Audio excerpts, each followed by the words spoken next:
எனக்கு உம்மை விட்டா யாரும் இல்லப்பா, உங்க அன்பை விட்டா எதுவும் இல்லப்பா. எனக்கு உம்மை விட்டா யாரும் இல்லப்பா, உங்க அன்பை விட்டா எதுவும் இல்லப்பா. என் ஆசை நீங்கப்பா, என் தேவை நீங்கப்பா, என் சொந்தம் நீங்கப்பா, என் சொத்து நீங்கப்பா. என் ஆசை நீங்கப்பா, என் சொந்தம் நீங்கப்பா, என் சொத்து நீங்கப்பா. காண்கின்ற எல்லாம் ஓர் நாள் கரைந்து போகுமே, தொடுகின்ற எல்லாம் ஓர் நாள் தொலைந்து போகுமே. காண்கின்ற எல்லாம் ஓர் நாள் கரைந்து போகுமே, தொடுகின்ற எல்லாம் ஓர் நாள் தொலைந்து போகுமே. என் ஆசை நீங்கப்பா, எல்லாரும் சொல்லும். என் தேவை நீங்கப்பா, என் சொந்தம் நீங்கப்பா, என் சொத்து நீங்கப்பா. என் ஆசை நீங்கப்பா, என் தேவை நீங்கப்பா, என் சொந்தம் நீங்கப்பா, என் சொத்து நீங்கப்பா. உலகத்தின் செல்வம் எல்லாம் நிலையாய் நிற்குமோ, அழியாத செல்வம் நீரே போதும் இயேசுவே. உலகத்தின் செல்வம் எல்லாம் நிலையாய் நிற்குமோ, அழியாத செல்வம் நீரே போதும் இயேசுவே. என் ஆசை நீங்கப்பா, என் தேவை நீங்கப்பா, என் சொந்தம் நீங்கப்பா, என் சொத்து நீங்கப்பா. என் ஆசை நீங்கப்பா, என் தேவை நீங்கப்பா, என் சொந்தம் நீங்கப்பா, என் சொத்து நீங்கப்பா. எல்லாரும் கரங்களை உயர்த்தி என் ஆசை நீங்க ஆண்டவரே. இன்னைக்கு இயேசு உங்களுடைய ஆசையாய் மாறட்டும். சபையில எல்லாருடைய ஆசையும் இயேசுவை மாறிட்டா அதை விட வேற பெரிய பாக்கியம் என்ன இருக்க முடியும்? அதை விட பெரிய பாக்கியம் இருக்கவே முடியாது. எல்லாரும் கரங்களை உயர்த்தி என் ஆசை நீங்கப்பா, என் தேவை நீங்க. எல்லாரும் சொல்லுங்க. என் சொந்தம் நீங்கப்பா, என் சொத்து நீங்கப்பா, என் ஆசை நீங்கப்பா, என் தேவை நீங்கப்பா, என் சொந்தம் நீங்கப்பா, என் சொத்து நீங்கப்பா. எனக்கு உம்மை விட்டா யாரும் இல்லப்பா இயேசப்பா, உங்க அன்பை விட்டா எதுவும் இல்லப்பா. எனக்கு உம்மை விட்டா யாரும் இல்லப்பா. உள்ளத்தின் ஆழத்திலிருந்து உங்க அன்பை விட்டா எதுவும் இல்லப்பா. என் ஆசை நீங்கப்பா. நல்லா ரெண்டு கையை உயர்த்தி சொல்லுவேன். நல்லா lift up your hands and sing. என் சொந்த நீங்கப்பா, என் சொத்து நீங்கப்பா, என் ஆசை நீங்கப்பா. சொல்லிட்டே இருக்கலாம் அவரை பார்த்து. கையை உயர்த்தி சரண்டர், டோட்டல் சரண்டர். எல்லாம் கையை உயர்த்துங்க. என் ஆசை நீங்கப்பா, என் ஆசை நீங்கப்பா இயேசப்பா, என் தேவை நீங்கப்பா, என் சொந்தம் நீங்கப்பா, என் சொத்து நீங்கப்பா. ஹல்லேலூயா. ஆசை, என் தேவை, என் சொந்தம், என் சொத்து எல்லாம் நீங்க தான் ஆண்டவரே. நீங்க ஒருவரே மாறாதவர். Thank you Lord. அன்பினால் ஒவ்வொருவரையும் கர்த்தர் நிரப்பும். ஜீசஸ். ஒரு வேத பகுதி வாசிப்போம்.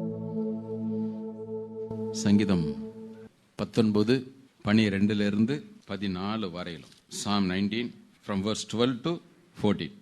தன் பிள்ளைகளை உணர்கிறவன் யார்? மறைவான குற்றங்களுக்கு என்னை நீங்களாக்கும், துணிகரமான பாவங்களுக்கு உமது அடியனை விலக்கி காரும். அவைகள் என்னை ஆண்டு கொள்ள ஒட்டாதிரும். அப்பொழுது நான் உத்தமனாகி பெரும் பாதகளுக்கு நீங்களாயிருப்பேன். என் கண்மலையும் என் மீட்பருமாகிய கர்த்தாவே, என் வாயின் வார்த்தைகளும் என் இருதயத்தின் தியானமும் உமது சமூகத்தில் பிரீதியாயிருப்பதாக. ஜெபிப்போம். அன்பின் ஆண்டவரே, இந்த வசனங்களை எங்களுக்கு பிட்டு தாரும். எங்கள் உள்ளத்தில் ஒரு ஆழமான கிரிகள் நடப்பிக்க பரிசுத்த ஆவியானவர் நீர் முழு அதிகாரத்தையும் எடுத்துக்கொள்ளும். ஐயா, உமக்கு நன்றி. எல்லா இடையூறுகளையும் நசரனா இயேசு கிறிஸ்துவின் நாமத்தினாலே கடிந்து கட்டி அப்புறப்படுத்துகிறோம். கர்த்தாவே, புல் உலரும் பூ உதிரும், உம்முடைய வசனமும் என்றென்றைக்கும் நிலைத்திருக்கும். ஐயா, உமக்கு நன்றி. இயேசுவின் நாமத்தில் ஜெபிக்கிறோம் நல்ல பிதாவே, ஆமென். கர்த்தருடைய பரிசுத்த நாமத்திற்கு மகிமை உண்டாவதாக. கர்த்தர் நல்லவர், அவர் கிருபை என்றும் உள்ளது. ஆமென். நாம் கடந்த 2 வாரங்களாக நாம் நம்முடைய வாயின் வார்த்தைகளை குறித்து தியானித்தோம். போன வாரம் நம்முடைய இருதயத்தை குறித்து நாம் தியானித்தோம். பிவர் ஆஃப் யுவர் ஹார்ட். அதற்கு முன் பிவர் ஆஃப் யுவர் வேர்ட்ஸ் அல்லது பிவர் ஆஃப் யுவர் டங், அதை பற்றி பார்த்தோம். இன்றைக்கு அந்த செய்தியினுடைய தொடர்ச்சியை நாம் கவனிப்போம். ஒருவேளை இன்னைக்கு முடியலன்னா இன்னைக்கு இன்னொன்று நாள் நம்ம அதை தொடருவோம். நிறைய சாட்சிகள் ஆண்டவர் கேட்க செஞ்சார். அடுத்தவங்க சாட்சியை கேட்டனாலே எனக்கே அது கொஞ்சம் பயமாக தான் இருந்துச்சு. கர்த்தர் நல்லவர். இது லெந்து நாட்கள் நம்மை ஆராய்ந்து, லெந்து நாட்களில் மாத்திரமல்ல, எப்பொழுதுமே நம்மை ஆராய்ந்து கர்த்தரிடத்திலே நாம் திரும்புவது அவசியம். ஆமென். இந்த 19வது சங்கீதத்திலே ஒரு அற்புதமான ஜெபத்தை சங்கீதக்காரன் எடுக்கிறான். பழைய ஏற்பாட்டு நாட்களிலே வாழ்ந்த விசுவாசியா இருந்தாலும் கூட அவனுடைய ஜெபம் என்ன? ஆண்டவரே, என்னுடைய வாயின் வார்த்தைகளும் என்னுடைய இருதயத்தின் தியானமும் உமது சமூகத்திலே பிரீதியா இருக்கட்டும். இந்த வாயின் வார்த்தைகள் எவ்வளவு ஆபத்தானவைகள், அதெல்லாம் குறித்து நம்ம பார்த்தோம். இவன் வாயின் வார்த்தைகள் உமக்கு பிரியமா இருக்கணும்னு ஜெபம் பண்ணும் பொழுதே அதற்கு ரூட்டா என்ன இருக்குது? ஏன்னா இருதயத்து நிறைவினால தான் வாய் பேசும். ஸோ இந்த வாயின் வார்த்தைகள் ஆண்டவருக்கு பிரியமா இருக்கணும்னா அதனுடைய ஊற்றுக்கண் எங்கன்னு போய் ஆராயணும்னு சொல்லிட்டு தன்னுடைய இருதயத்தை தேவனுடைய சமூகத்திற்கு முன்பாக அவன் கொண்டு வருகிறான். இருதயத்தின் நீர் ஆராய்ந்து பாரும் ஆண்டவரே, சுத்தமான இருதயத்தின் நீர் என்னிலே சிருஷ்டியும், நிலைவரமான ஆவிய நீர் இடத்திலே புதுப்பியும் சொல்றான். என் வாய்க்கு காவலையும், இந்த 2ஐயும் தான் தொடர்ந்து பார்த்துக்கிட்டே இருக்கிறான் பாருங்க. ஏன்னா அது ரெண்டுமே ரொம்ப டேஞ்சரான ஒன்று, ரொம்ப டேஞ்சரான ஒன்று. கவனிங்க, இந்த எச்சரிப்பினுடைய செய்தி ஒவ்வொரு நாளும் நம்ம செவி கொடுக்க வேண்டியது ரொம்ப ரொம்ப அவசியம். வேதம் சொல்லுகிறது, அதிக பயத்துடனும் நடுக்கத்துடனும் உங்களுடைய ரட்சிப்பு நிறைவேற பிரயாசப்படுங்கள்.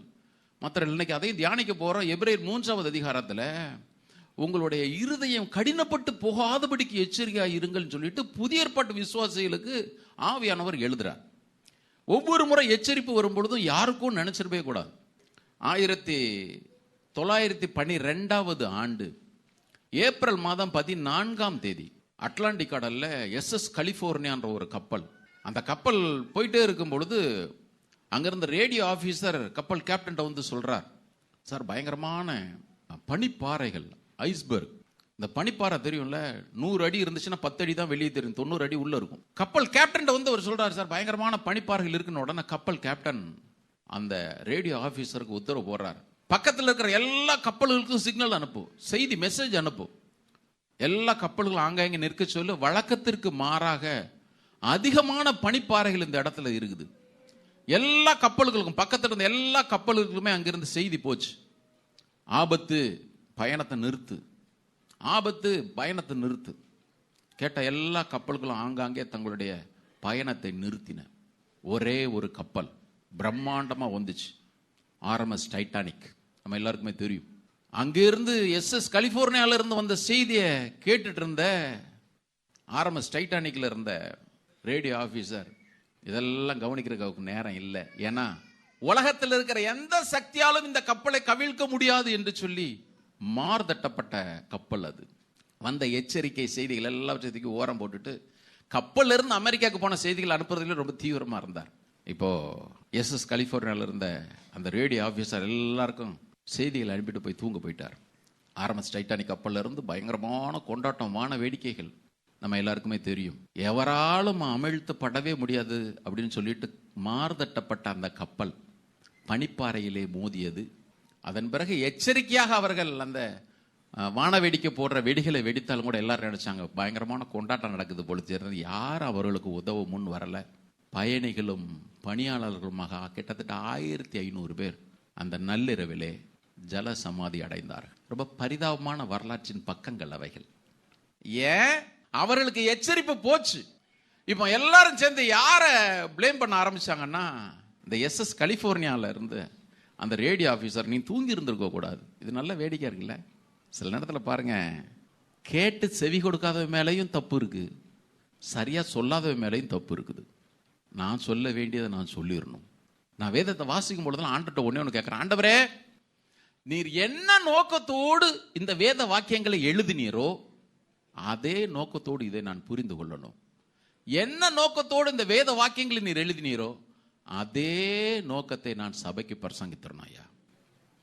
நான் ஒன்றும் யாரையும் பிரியப்படுத்தணும் நான் இதுவரைக்கும் நான் விரும்பவே இல்லை. சில நேரத்தில் கொடுக்கப்படுகிற செய்திகள் கஷ்டமாக இருக்கலாம், ஆனால் சொல்ல வேண்டியது என்னுடைய பொறுப்பு, என்னுடைய கடமை. ஏனென்றால் இதை சொன்னவர் அவர். எல்லாம் கவனிங்க, இருதயத்தினுடைய நினைவுகள் அல்லது இந்த இருதயம் எப்படிப்பட்டவர்களாக இருக்க வேண்டும் என்றதில் ரொம்ப கவனமா இருக்கணும். வேதம் சொல்கிறது கர்த்தர் நல்லவர் என்பதை ருசித்து பாருங்கள். சங்கீதம் 34:8 நம்ம எல்லாருக்குமே தெரியும். கர்த்தர் நல்லவர் என்பதை ருசித்து பாருங்கள். திருப்பிரசங்கத்தெல்லாம் நின்று சொல்றது உண்டு. ஆனால் சங்கீதம் 73:1 ஆசாப் சொல்றான், யாருக்கு கர்த்தர் நல்லவர், யார் கர்த்தர் நல்லவர் என்பதை ருசித்து பார்க்க முடியும் அப்படின்னு கேட்டீங்கன்னா, சுத்த இருதயம் உள்ளவர்களாகிய இஸ்ரவேலருக்கு கர்த்தர் நல்லவராகவே இருக்கிறார். கர்த்தர் நல்லவராக இருக்காருன்னு எல்லாரும் ருசிக்க முடியாது. தெளிவா எழுதுறார் ஆசாபு, சுத்த இருதயம் உள்ளவர்களாகிய இஸ்ரவேலருக்கு கர்த்தர் நல்லவராகவே இருக்கிறார். இந்த சுத்த இருதயம் ரொம்ப அவசியம். இயேசு சொன்னார், இருதயத்தில் சுத்தம் உள்ளவர்கள் பாக்கியவான்கள், அவர்கள் தேவனை தரிசிப்பார்கள். மலை பிரசங்கத்தில் சொல்லிட்டார், சுத்தம், பரிசுத்தம், பியூர். தேன் வாங்க போனோம் ஒரு இடத்துல, பியூர் ஹனியா சுத்தமா இருக்குமா? கடையில் பொருள் வாங்க போறோம், அண்ணாச்சே சுத்தமா பார்த்து போடுங்க. அதுலெல்லாம் கவனம் இருக்குதே, அதெல்லாம் எல்லாம் பியூரா இருக்குன்னு சொல்லிட்டு ஆசை இருக்குதே. தேவனுக்கு முன்பாக எது விலையேற பெற்றதோ அந்த இருதயம் அது ரொம்ப சுத்தமா இருக்குன்னு சொல்லிட்டு ஒரு நாளும் நாம ஆசைப்படுறதே இல்லை. பாருங்க கர்த்தருடைய பிள்ளைங்க கவனிங்க, இந்த லெந்த நாட்கள்ல நம்ம நாமே ஆராய்ந்து பார்ப்பது மிகவும் அவசியம். எனக்கு சுத்தமா இருக்கணுமே 100%. இப்ப தேவன் சுத்த இருதயம் சொல்றாரு, இருதயத்தில் சுத்தமுள்ளவர்கள் பாக்கியவான்கள். அது இப்படி 100% சுத்தமா இருக்கணுமா? ஆண்டவர் அந்த இடத்துல பேசல. வேதம் சொல்கிறது, ஜீவனுள்ள ஒருத்தம் கூட உமக்கு முன்பதாக நீதிமான் அல்லாததினாலே. வேதம் சொல்கிறது, இதோ அவர் தம்முடைய ஊழியக்காரரையும் குற்றம் பிடிக்கிறார், வானங்களும் அவருடைய பார்வைக்கு அசுத்தமா இருக்குது. ஐயா, இப்போ இவ்வளவு பரிசுத்தம் உள்ள தேவனுக்கு முன்பாக நான் எப்படி சுத்தமா இருக்கிறேன், இருக்க முடியுமா? இங்க ஆண்டவர் சுத்தம் சொல்றது அந்த அர்த்தத்துல சொல்லல. உன்னுடைய வாழ்க்கையிலே உணர்வுள்ள இருதயம் உனக்குள்ள இருக்கட்டும், உணர்வுள்ள இருதயம் இருக்கட்டும், தேவனை நேசிக்கக்கூடிய அந்த இருதயம் இருக்கட்டும், தேவனுடைய வழிகளில நடக்கணும்ன்ற ஒரு ஆசை உள்ள இருதயம் உனக்கு இருக்கட்டும். இதைத்தான் இந்த சுத்த இருதயம். பாருங்க, சுத்த இருதயம் சொன்ன உடனே அப்படியே பார்த்தன பளபளன்னு அவருக்குள்ள ஒரு சின்ன யோசனை கூட வராதுங்க. சில பேர் எனக்கு சுத்தமான இருதயத்தை கர்த்தர் கொடுத்திருக்கிறார் அப்படின்னு சொன்னாலே உள்ள நிறைய டிரைனேஜ்ல பிளாக் இருக்குன்னு நினைச்சீங்க. அந்த அர்த்தத்துல சொல்லல. உணர்வுள்ளவனாக்கும் ஆண்டவரே என்னை, உமக்கு பிரியமில்லாத காரியங்கள் எவைகள் என்னுடைய வாழ்க்கையில் வந்தாலும் அடுத்த நிமிஷத்துல என்ன உணர்வுள்ளவனாக மாற்றும். அந்த காரியங்கள் நான் சரி செய்திருந்தேன் ஆண்டவரே. கேட்கிற ஒரு இருதயத்தை தான் இன்றைக்கு ஆண்டவர் நம்ம கேட்க வேண்டிய ரொம்ப அவசியமா இருக்குது. பாருங்க, எபிரேயர் 3வது அதிகாரம் வாங்க. என்ன என்ன அர்த்தத்தில் அவர் பேசுறார்? நிறைய விதமான இருதயத்தினுடைய காரியங்களை யோசிக்கணும். ஆனா இன்னைக்கு இந்த கடினம் உள்ள இருதயத்தை மாத்திரம் கொஞ்ச நேரம் நம்ம தியானிப்போம். இருதய கடினம், கடினமான இருதயம். போன வாரத்தில் நம்ம அதை வாசிச்சோம், கொஞ்சம் அதை தியானிக்க முடிஞ்சது. எல்லாரும் எபிரேயர் 3வது அதிகாரத்துக்கு தயவுசெய்து உங்களுடைய வேதாமத்தை திருப்பும். எபிரேயர் 3வது அதிகாரத்தில் அவர் தொடங்கும் பொழுதே இப்படிதான் தொடங்குறார். என்ன, இப்படி இருக்க, இப்படி இருக்க, இப்படி இருக்கனா எப்படி இருக்க? எபிரேயர் புஸ்தகம் முழுவதும் ஆகையால் இப்படி இருக்கன்னு தான் தொடங்கும். இப்படி இருக்க, எப்படி இருக்க, முன்னால போகணும். அப்போ தேவதூதருக்கு உதவியாக கை கொடாமல் ஆபிரகாமின் சந்ததிக்கு உதவியாக கை கொடுத்த ஒரு பிரதான ஆசாரியர் நமக்கு இருக்கிறாரு. மாத்திரமல்ல, அவர் தாமே சோதிக்கப்பட்டு பாடுபட்டதினாலே சோதிக்கப்படுகிறவர்களுக்கு அவர் உதவி செய்ய வல்லவராய் இருக்கிறார். அவருடைய பலவீனங்களிலே அவர்களை பலப்படுத்த வல்லவராய் இருக்கிறார். அவர்கள் வாழ்க்கையில் இருதயத்தில் வரக்கூடிய எந்த சோதனைகளாக இருந்தாலும் அவர்களை மேற்கொள்வதற்கு ஒருவர் இருக்கிறபடியினாலே பரம அழைப்பிற்கு பங்குள்ள என்னுடைய பரிசுத்த சகோதரரே, அப்படித்தான் தொடங்குறார். நான் ஒருவேளை இந்த நிருபத்தை எழுதினா பரம அழைப்புக்கு பங்குள்ள படுபாவிகளே அப்படி தொடங்கியிருப்போம். அவர் முதலே பட்டமளிப்பு விழால பட்டத்தை கொடுத்துட்டாரு. பரம அழைப்புக்கு பங்குள்ளவர்களாகிய பரிசுத்த சகோதரரே, ஆண்டவரை உங்களை பரிசுத்தம் உள்ளவர்கள் அழைக்கும் பொழுது நீங்க எவ்வளவு கவனம் உள்ளவங்களாக இருக்கணும் பாருங்க. அவர் சொல்றார், பரம அழைப்பிற்கு பங்குள்ளவர்களாகிய பரிசுத்த சகோதரரே தொடங்கிட்டு கிறிஸ்துவானவர் அந்த பிரதான ஆசிரியர் எவ்வளவு உண்மையுள்ளன்னு சொல்லிட்டு மோசேக்கும் அவருக்குள்ளதை அப்படி கம்பேர் பண்ணி பேசிக்கிட்டே வர்றார். பேசிட்டு பின்னால வரும்பொழுது 7வது வசனம் கவனிங்க. இன்று பரிசுத்த ஆவியானவர் சொல்லுகிறபடி 95ஆம் சங்கீதத்தை இங்க கொண்டு வந்து கோட் பண்றார். இன்னைக்கு நம்ம வாசிச்சோமே அந்த 95வது சங்கீதம். பழைய ஏற்பாட்டில் பரிசுத்த ஆவியானவர் இது அங்கங்கே தான் வந்துட்டு போனார்ல. பழைய ஏற்பாடு முழுவதுமே பரிசுத்த ஆவியானவர் தான் அங்கே கிரியைகள் நடப்பிச்சுட்டே இருந்தார் ஒவ்வொருத்தருடைய வாழ்க்கையிலும். இப்போ இந்த நிருபத்தை எழுதினவர் சொல்றாரு, இன்று என்னைக்குமே மாற்றவே முடியாது. நாளைக்கு பேசினா கூட இந்த வசனம் அன்னைக்கு பொருந்தும். சில கடைங்களில் போவாங்க, போட்டிருக்கோம், இன்று ரொக்கம் நாளை கடன். இன்னைக்கு ரொக்கம் நாளைக்கு கடன். ஆவியானவரும் போட்டார், அன்னைக்கு சொன்னது இன்னைக்கு சொன்னது நீ பேசவே கூடாது. நீ என்னைக்கு வாசிக்கிறோம் அன்னைக்கெல்லாம் நான் உங்ககிட்ட பேசுவோம். ஒரு இடையில சொல்லுங்க பாப்போம். அவர் சொல்ல, இன்று அவருடைய சத்தத்தை கேட்பீர்களாகில் வனாந்தரத்திலே கோபமூட்டின போதும் சோதனை நாளிலும் நடந்தது போல உங்களுடைய இருதயங்களை கடினப்படுத்தாதிருங்கள். அங்கே உங்களுடைய பிதாக்கள் என்னை சோதித்து என்னை பரீட்சை பார்த்து 40 வருஷ காலம் என் கிரிகளை கண்டார்கள். அதனால நான் அந்த சந்ததியை வெறுத்து அவர்கள் எப்பொழுதும், கவனிங்க, இந்த கடினமான இருதயம் என்ன இருதயம் தெரியுமா? அப்பப்போ ஆண்டவர் விட்டு அப்படி போயிட்டே இருக்கும். இன்னைக்கு பிரதர் சாட்சி சொன்னார் பாருங்க, எல்லாம் கூலாயிடுச்சு, ஏசுநாதருக்கு ஒரு டாட்டா, எல்லாம் ஸ்மூத்தாக போயிட்டு இருக்கு. சில பேர் ஃபோனு கூட பண்ணலன்னு நினச்சிக்கிறது, அப்பா எல்லாம் நல்லா வண்டி ஓடிட்டு இருக்கு பொழுது. நானும் ஸ்தோத்திரம் பண்ணிப்பேன், ஆண்டவரே வண்டி நல்லா ஓடிட்டு. ஆண்டவர் சொல்றாரு பாருங்க, அவர்கள் எப்பொழுதும், நாட் 1 or 2 times, எப்பொழுதும் வழிவு போகிற, எல்லாரும் வாசிங்க, எப்பொழுதும் வழிவு போகிற இருதயம் உள்ள ஜனம் என்றும் என்னுடைய வழிகளை அறியாதவர்கள் என்றும் சொல்லி அவர்கள் என்னுடைய இளைப்பாறுதலிலே பிரவேசிப்பது இல்லை என்று என்னுடைய கோபத்தில் நான் ஆணையிட்டேன். ஒருத்தர் கூட பிரவேசிக்கவே இல்லை தெரியுமா? ஏங்க, ரத்தத்தினால கழுவப்பட்டவங்க, நல்லா கவனிங்க பிரதர், நான் ரட்சிக்கப்பட்டேன் பிரதர். இன்னைக்கு நிறைய பிரசனம், கர்த்தர் ரட்சித்தார்னா கொண்டு போய் பரலோகத்தில் சேர்ப்பார், ஒரு சந்தேகமே இல்லை. வலுவாதபடி உங்களை காக்கவும் தமது மகிமையுள்ள சன்னிதானத்தின் முன்பதாக மிகுந்த மகிழ்ச்சியோட உங்களை மாசற்றவர்களாகவும் நிறுத்த வல்லவராகவும் அவருக்குன்னு வசனத்துல வாசிக்கிறோம். அவர் நிறுத்த வல்லவர். ஆனா நான் இஷ்டம் போல வாழ முடியாத.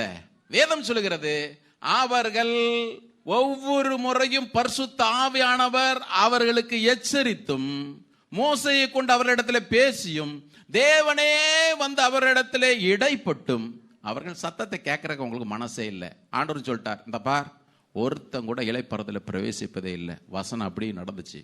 காலேபு, யோசுவா, இந்த இருவரை தவிர கானானிலிருந்து புறப்பட்டவர்கள், இரத்தத்தினாலே கழுவப்பட்டவர்கள், மோசைக்குள்ளாக அவர்கள் எல்லாரும் சிவந்த சமுத்திரத்தில் ஞான ஸ்நானம் பெற்றவர்கள், அவர்கள் 2 பேரை தவிர வேற யாரும் தேவன் அவர்களுக்கு என்று வைத்திருந்த இளைப்பாறுதலாகிய கானானுக்குள்ள பிரவேசிக்க முடியல.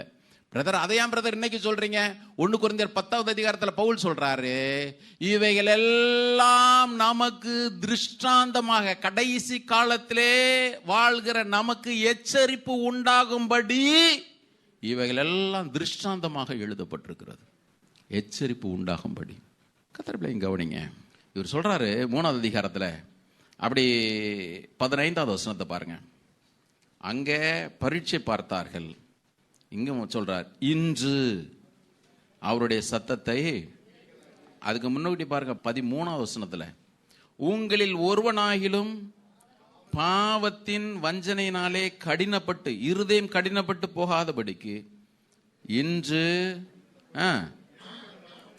எண்ணப்படும் அளவும் நாள்தோறும் ஒருவருக்கொருவர் புத்தி சொல்லிக்கிட்டே இருங்க. நாம் ஆரம்பத்தில் கொண்ட நம்பிக்கையை பாதியில விட்டா அல்ல, முடிவு பரியந்தம் உறுதியாய் பற்றி கொண்டிருப்போமாகில் கிறிஸ்துவனிடத்திலே பங்குள்ளவர். மறுபடியும் 15வது வசனத்தில் சொல்றார், இன்று அவருடைய சத்தத்தை கேட்பீர்களாகில் கோபமூட்டுதலில் நடந்தது போல உங்கள் இருதயங்களை கடினப்படுத்தாதிருங்கள். திரும்ப திரும்ப பேசுறார், இருதய கடினம் வேண்டாம், இருதய கடினம் வேண்டாம், இருதய கடினம் வேண்டாம், இருதய கடினம் வேண்டாம். 12வது வசனம், இந்த இருதய கடினமான இருதயம் எப்படிப்பட்ட இருதயம் அவர் எழுதுறார் பாருங்க. 12வது வசனம் 3:12 ஹீப்ரூஸ். சகோதரரே, இந்த இருதய கடினம் எப்படிப்பட்டது தெரியுமா? வசனம் சொல்லுது, ஜீவனுள்ள தேவனை விட்டு விலகுவதற்கு ஏதுவான அவிசுவாசமுள்ள பொல்லாத இருதயம் உங்களில் ஒருவனுக்குள்ளும் இராதபடிக்கு நீங்கள் எச்சரிக்கையா இருங்கள். இந்த இருதயம் எப்படி தெரியுமா?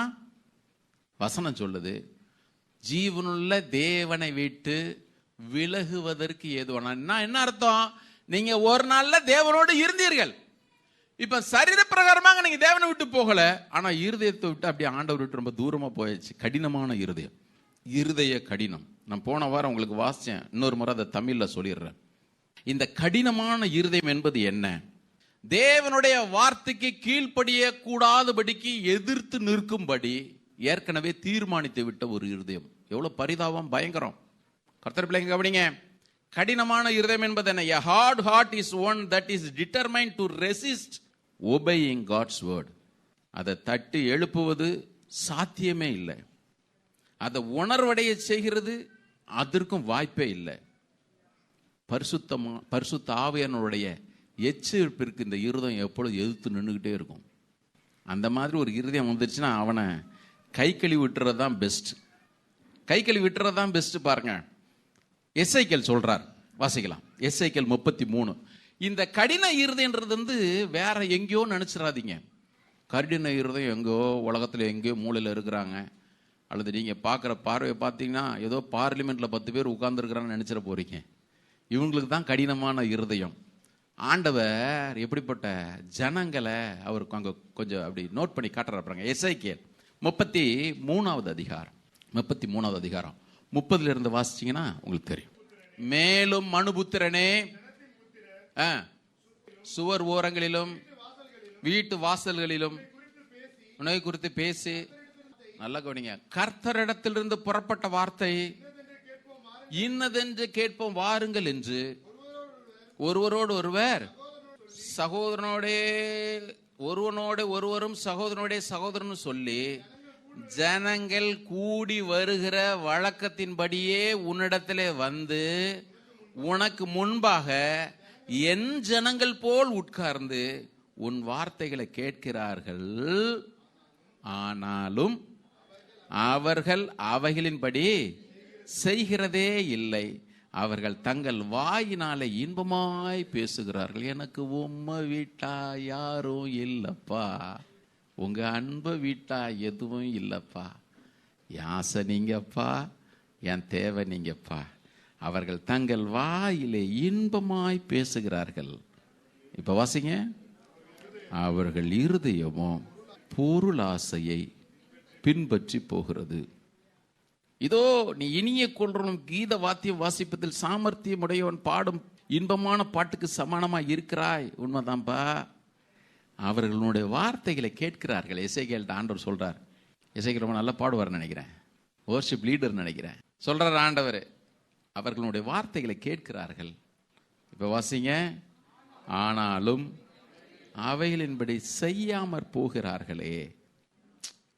வேற யாரும் இல்ல, தேவ ஜனங்கள் என்று அழைக்கப்பட்டவர்கள், உடன்படிக்கையின் புத்திரர், தேவனுக்கு சொந்தமான ஜனங்கள் என்று உலகமெல்லாம் அறியப்பட்டவர்கள். ஆண்டவர் சொல்றாரு, அவன் கேட்கறான், செய்யறது இல்லை. சூப்பரா பேசுறான் இனிக்கிற மாதிரி, ஆனா இருதயம் வேற ஒரு டைரக்ஷன்ல போயிட்டு இருக்குது. கர்த்தருடைய பிள்ளைங்க கவனிங்க, இன்று அவருடைய சத்தத்தை கேட்பீர்களாகில் உங்களுடைய இருதயத்தை கடினப்படுத்தாதிருங்கள். இருதயத்தை கடினப்படுத்தாதிருங்கள்.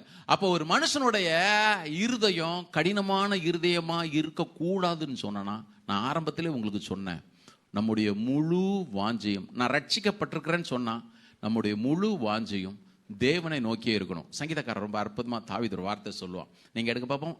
சங்கீதம் 17 Psalm 17 சங்கீதம் 17 14வது வசனம். மனுஷருடைய கைக்கும் இம்மையில் தங்கள் பங்கை பெற்றிருக்கிற உலக மக்களின் கைக்கும் உம்முடைய கரத்தினாலே நீர் என்னை தப்புவியும்.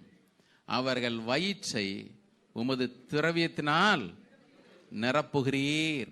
ஒரு கூட்டம் இருக்குது, நீ அவனை பார்த்து கத்துக்காதன்றான் தாவீது. அவனை பார்த்து கத்துக்காத. ஒரு கூட்டம் இருக்குது எங்களை சுத்தி. சில பேர் சொல்லுவாங்க, அவன் என்னங்க சென்னையிலே 20 வீடு வச்சிருக்கிறான், தலைமுறையா உட்காந்து சாப்பிடலாம். தாவீது அதே மாதிரி தான் பார்த்தான் பாருங்க. அவன் சொல்றான், அவர்கள் வயிற்றை உமது திரவியத்தினாலே நிரப்புகிறீர், அவர்கள் புத்திர பாக்கியத்தினாலே திருப்தி அடைந்து தங்களுக்கு மீதியான பொருளை தங்கள் குழந்தைகளுக்கும் வைக்கிறார்கள். இப்ப கர்த்தருடைய பிள்ளைக்கு இருதயம் எப்படி இருக்குன்னு தெரியுமா? அவன் சொல்றான், வாசிங்க. இப்போ நானோ நீதியிலே உம்முடைய முகத்தை தரிசிப்பேன், நான் விழிக்கும் போது உமது சாயலால் திருப்தி ஆவேன். இதை லிவிங் பைபிள் எப்படி திரும்ப போட்டிருக்கு? But as for me, my contentment is not in wealth. ஆண்டவரே, என்ன பொறுத்த மட்டிலும் எனக்கு இருக்கிற பொண்ணு பொருள் இல்லை என் திருப்தி. But in seeing you and knowing all is well between us. உமக்கும் எனக்கும் நடுவில் அந்த ரிலேஷன்ஷிப் கரெக்டா இருந்துச்சுன்னா எனக்கு அது மாத்திரம்தான் ஆண்டவர் திருப்தி. நான் சொல்றது உங்களுக்கு புரியும் நினைக்கிறேன். தாவீது சொன்னா, மற்றவங்களுக்கு வேற எதிலும் திருப்தி, அதிகாரத்தில் திருப்தி, பதவியில திருப்தி, வசதி வாய்ப்புகள் ஆஸ்தியில திருப்தி, ஆனா எனக்கு ஒண்ணுதான் ஆண்டவரை திருப்தி. நம்ம 2 பேருக்கும் நடுவில் அந்த அந்த அந்த உறவு சரியா இருந்துச்சுன்னா அது ஒண்ணுலதான் ஆண்டவர் எனக்கு திருப்தி. மற்றவன் எப்படி கோடிக்கணக்கில் சுவிஸ் பேங்க்ல சேர்த்து திருப்தி அடைகிறானோ அதை விட திருப்தி. நான் காலையில் எழுந்து உம்மை பார்க்கிறேன், நான் இந்த உலகத்துல என் ஓட்டத்தை முடிக்கும் பொழுதும் உம்முடைய முகத்தை நான் தரிசிப்பேன், இந்த ஒரு நிச்சயம் எனக்கு இருக்குதே, இதுல வர்ற திருப்தி எனக்கு வேற எதுலையுமே வரவே இல்லை. அந்த ஒரு திருப்தி அவனுக்கு இருந்ததுனால தான் வசனம் சொல்லுது, பொன்னையும் பொருளையும் மிகுதியா சவதரிச்சு வச்சிருக்கிறான்டா. அவன் சந்ததிக்கு எப்படி தெரியுமா ஆசீர்வாதங்களை வச்சுட்டு போனான்? வேதம் சொல்கிறது, சாலமோனுடைய நாட்களிலே வெள்ளி ஒரு பொருட்டாகவே எண்ணப்படலை. யாரால? சாலமோனால அல்ல. தேவனுக்கும் தனக்கும் உறவு சரியா இருக்கணும்னு எந்த மனுஷன் நினைச்சானோ அந்த மனுஷனுக்கு தான் அவன் தன்னுடைய பிள்ளைகளுக்கெல்லாம் ஆஸ்தியை சேர்த்து வைக்கிறான், தனக்கு மீதியானதே தன்னுடைய பிள்ளைகளுக்கு வைக்கிறான். அதெல்லாம் குறைவுபட்டு போயிடுச்சு. இந்த மனிதன் தேவனுக்கும் தனக்கும் இருக்கிற அந்த ஹார்ட் ரிலேஷன்ஷிப் கரெக்டா இருக்கணும்னு பார்த்தான் பாருங்க.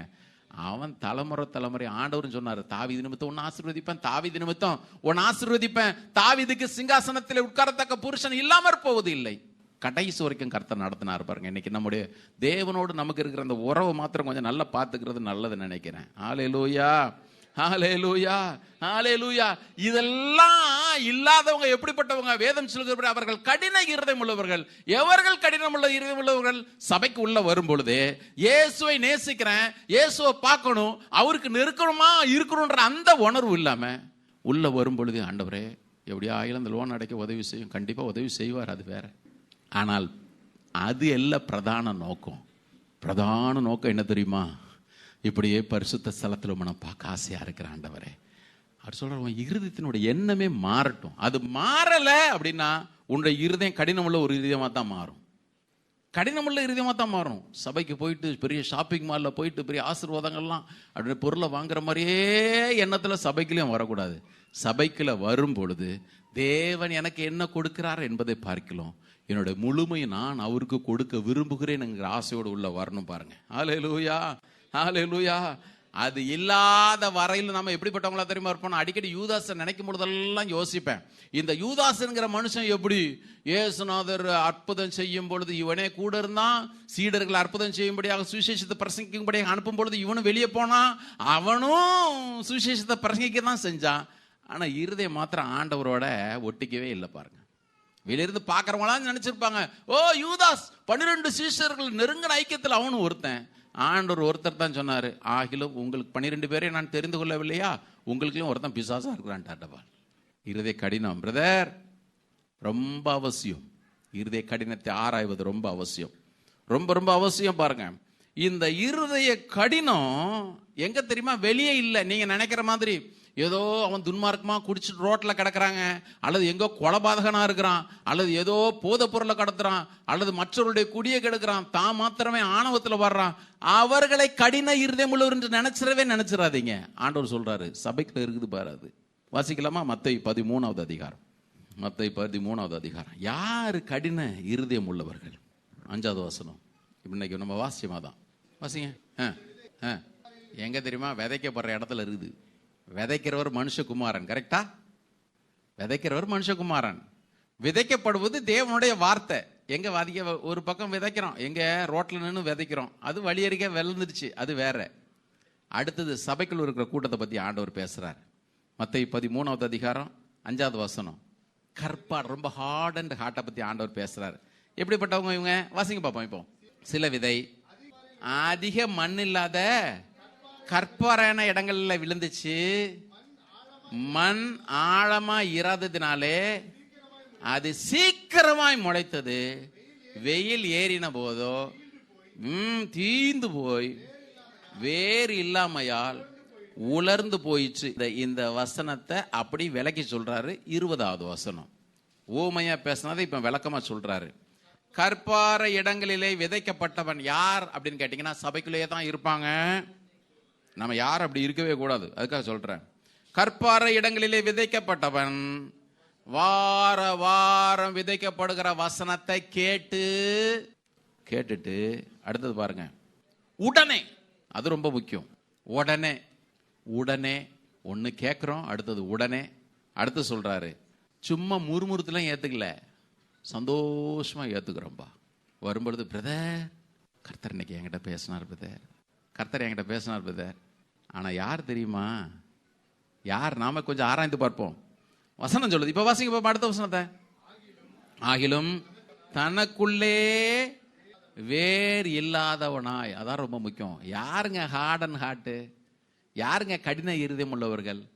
உள்ள வேறே இல்லை. பவுல் கொலோசியருக்கு எழுதும் பொழுது எழுதுறார் 2வது அதிகாரத்தில். இப்ப திருப்ப வேண்டாம், 6-7 வசனங்களை. நீங்கள் கிறிஸ்து இயேசுவை ஏற்றுக்கொண்டபடியே அவருக்குள்ளே வேறு கொண்டவர்களாகும் அவர் மேல கட்டப்படுறவங்களாம் இருப்பீராக. வாசனம் சொல்லுது. வாசிங்க பாப்போம். இப்போ 21வது வசனம். 13:21. ஆகிலும் தனக்குள்ளே வேறு இல்லாதவனாய் கொஞ்ச காலம் மாத்திரம் நிலைத்திருப்பான். எடுத்த தீர்மானம் பாருங்க. ஒரு 2-3 வாரம் உள்ள ஓடிக்கிட்டே இருக்கும். ஐயோ மெசேஜ் கேட்டோம், ஆண்டவர் பேசிட்டார், பயமா இருக்குது.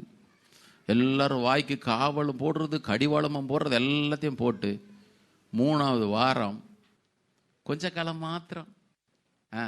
வாசிங்க. வசனத்து நிமித்தம் உபத்திரமும். நான் தான் சொன்னல, போன வாரம் செய்தி கேட்டு போன வாரத்தில் எத்தனை பேருக்கு என்ன சோதனை தெரியுமா?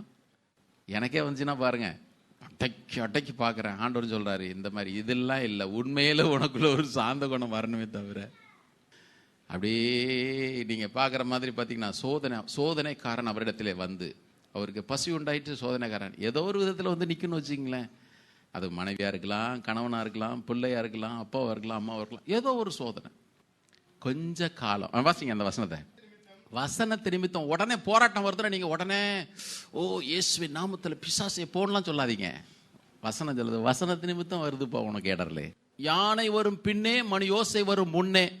மெசேஜ் வருதுனாலே நீங்க நம்ம எல்லாரும் உஷாராயிரணும். சோதனைக்காரன் வரப்போறான், வசனத்து நிமித்தம் துன்பமும் உண்டான உடனே.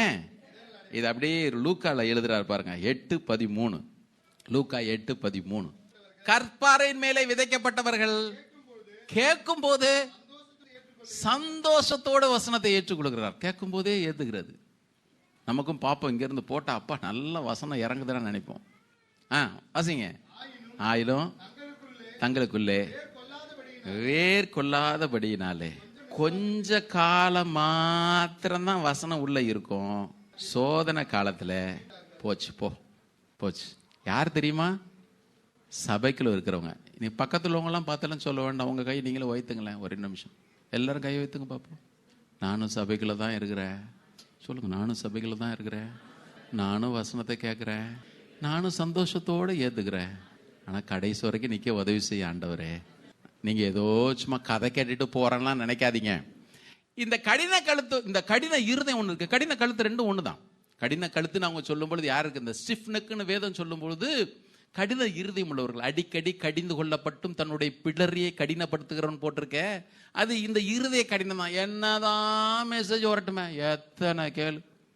பவுல் பிரசங்கம் பண்ணும் போலயே ஐத்திகுன்ற வாலிபன் கீழே விழுந்து டம்முன்னு போன மாதிரி சபைகள் அப்படி உட்கார்ந்துட்டே இருக்கும்.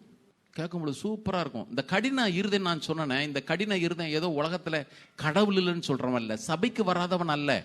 நான் போன வாரம் கூட உங்களுக்கு சொன்னேன், அவன் சபைக்கு வராதவன் அல்ல, அவன் சுவிசேஷத்தை எதிர்த்து நிற்கிறவன் அல்ல. கடின இருதயம் யாரு? ரட்சிக்கப்பட்ட கூட்டத்தில் இருக்கும். கடின இருதயம் யாரு? வேதத்தை வாசிக்கும். கடின இருதயம் யாரு? நல்ல ஆவிக்குரிய பாடல்களை கேட்கும். கடின இருதயம் யாரு? காணிக்க கொடுக்கும். கடின இருதயம் யாரு? ஊழியம் செய்யும். கடின இருதயம் யாரு?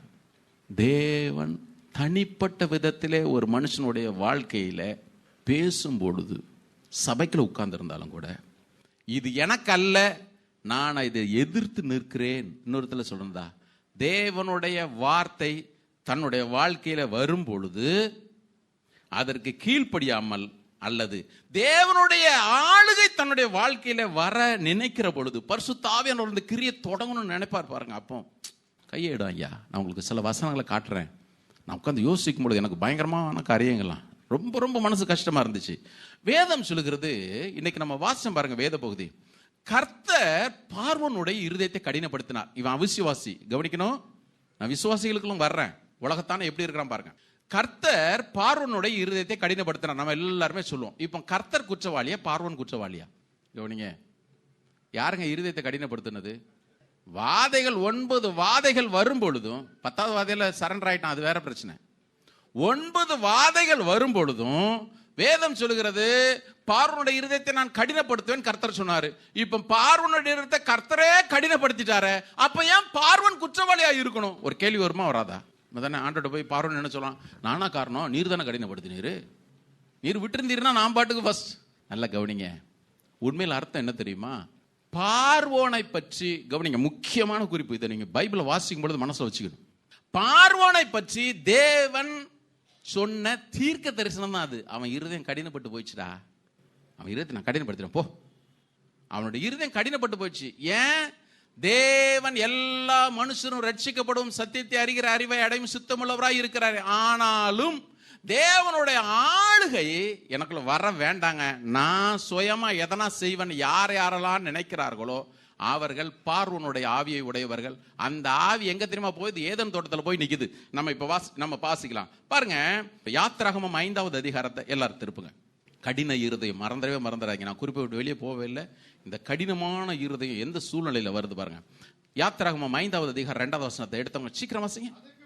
அதற்கு பார்வோன், நான் இஸ்ரவேலை போகவிட கர்த்தருடைய வார்த்தை கேட்கிறதற்கு அவர் யார்? நல்லா கவனிக்கணும்.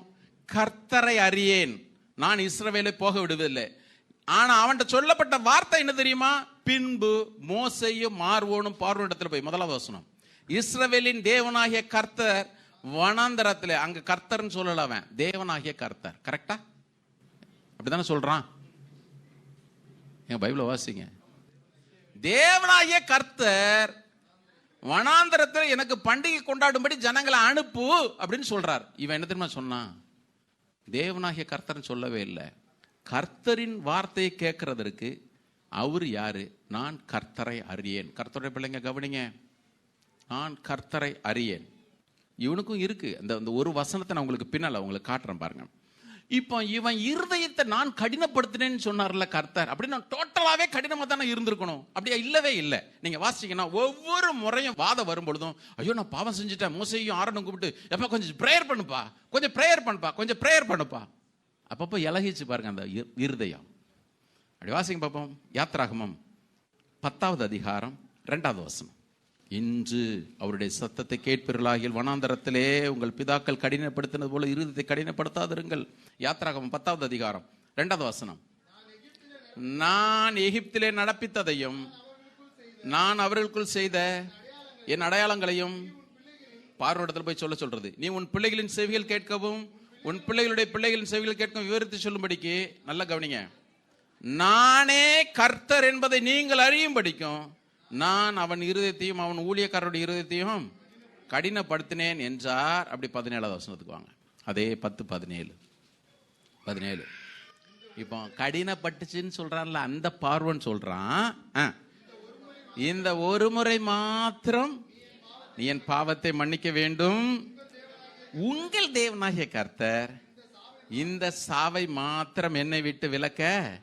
இப்ப கர்த்தர் போயிடுச்சு, இப்ப தேவனாகிய கர்த்தர் வந்துட்டார். கரெக்டா? சரி, இருக்கட்டும். என்னை விட்டு விலக்க அவரை நோக்கி விண்ணப்பம் பண்ணுங்கள் என்றான். அவன் போய் ஜெபம் பண்ணா, அப்படியே அதன்படி நடந்தது. ஒரு வெட்டி கிளியோட போல. இது திரும்ப திரும்ப அவன் லைஃப்ல வந்துகிட்டே இருந்துச்சு. இப்போ 8:15 எந்த சூழ்நிலையில் அது அவனுடைய இருதயம் பல்ட்டி அடிக்குது பாருங்க. எந்த சூழ்நிலையில் பதில் எழுது பாருங்க. 8:15. இப்போ ஊரெல்லாம் தவளை. கரெக்டா? எல்லாம் தவளை. பார்வனுடைய மனைவி ரசம் வச்சான்னா டபக்குன்னு உள்ள இருந்து வருது. ஐயோ, இன்னைக்கு செவ்வாய்க்கிழமை நம்ம வீட்டில் வெஜ்ஜாச்சே. உட்காந்து கேப்சிகம் கட் பண்ணா உள்ள தவளை காலு நடுவில் வருது. பார்வனுக்கே நாக்கு செத்து போச்சு. காலையில் எழுந்த உடனே சொல்லியிருப்பான், எல்லாம் வெஜ்ஜா செய், பன்னீர் பட்டர் மசாலா, எல்லாம் தவளை மண்டை மசாலா. ஏமாத்தோம். இப்போ எப்பா நல்லா இருப்பப்பா, தவளைலாம் போகும்படி ஜெபம் பண்ணு. ஆண்டவர் தவளையெல்லாம் போக வச்சுட்டார். கரெக்டா? இப்போ பாருங்க, விசுவாசிங்களை தான் போட்டு வச்சிருக்கிறார் அங்க. வாசிங்க இப்போ 14வது வசனம். அவைகளை குவிகள் குவிலாக சேர்த்தார்கள், அதனால் பூமி எங்கும் எகிப்து தேசம் எங்கும் நாத்தம். பார்வனுடைய அரண்மனைக்குள்ள ஏர்டைட் ரூம்ல உள்ள போனாலும் நாத்தம். இப்போ ஏதோ போய் தொலைஞ்சுது. வசனத்தை வாசிங்க இப்போ. லகு உண்டாயிடுச்சு. அப்பா, பிரச்சனை தீர்ந்தது என்று கண்டு, இதான் பிரச்சனை. பாருங்க, பிரச்சனை இருதயம் கடின இருதயத்தை நான் பேசிட்டு இருக்கிறேன். ஆண்டவர் பரவாயில்ல. எது கடின இருதயம் தெரியுமா? பிரச்சனை வந்த உடனே ஃபாஸ்டிங் பிரேயர் தான், ஜெபந்தான், அங்க நடக்கிற கூட்டம், இங்க நடக்கிற கூட்டம். இப்ப எல்லாம் போயிடுச்சு. சகலமும் பரிபூர்ணமாயிருக்கையில் உன் தேவனாகிய கர்த்தரை மனப்பூர்வமாய் சேவையாமற் போனது நிமித்தம் இருதயம் கடினப்பட்டு போயிடுச்சே. கர்த்தரை பிள்ளைங்க கவனிங்க. நீங்க யாரோ பார்வோனுக்குள்ள இருந்துச்சுங்க. எனக்கெல்லாம் இது எங்க தெரியுமா இது நடக்குது? கவனிங்க, இது எங்க தெரியுமா நடக்குது? அவன் கேட்டான் பாருங்க, எங்கள் தேவனாகிய கர்த்தர் அவர் பாலைவனத்துல வனாந்தரத்துல போய் ஆராதனை செய்யும்படி அனுப்புன்னு சொல்றாருன்னு சொன்ன உடனே பார்வோன் சொன்னது என்ன தெரியுமா? தேவனாகிய கர்த்தரை விட்டுட்டான். பிரச்சனை வரும் பொழுது உங்கள் தேவனாகிய கர்த்தர் போய் ஜெபம்னு சொன்னான். ஆனால் பிரச்சனை எல்லாம் இல்லாம அப்படி நெஞ்சு நிமித்து நடக்கும் பொழுது கர்த்தரா, தேவன் போயிட்டாரு. கர்த்தரா அர்த்தம் என்ன தெரியுமா? தேவன் உண்டு. நீ சொல்ற மாதிரியே இஸ்ரவேலுக்கு ஒரு தேவன் உண்டு. அந்த தேவன் தேவனாவே இருந்துட்டு போட்டும், கர்த்தராக என் வாழ்க்கையில் அவரை ஆளுகை செய்ய அனுமதிக்க மாட்டான். நல்லா கவனிக்கணும். தேவன் தேவன்ங்க. அவரு நீங்க ஏற்றுக்கொண்டாலும் சரி, நீங்கள் ஏற்றுக்கொள்ளவில்லை என்றாலும் சரி, அவர் தேவன் தான்.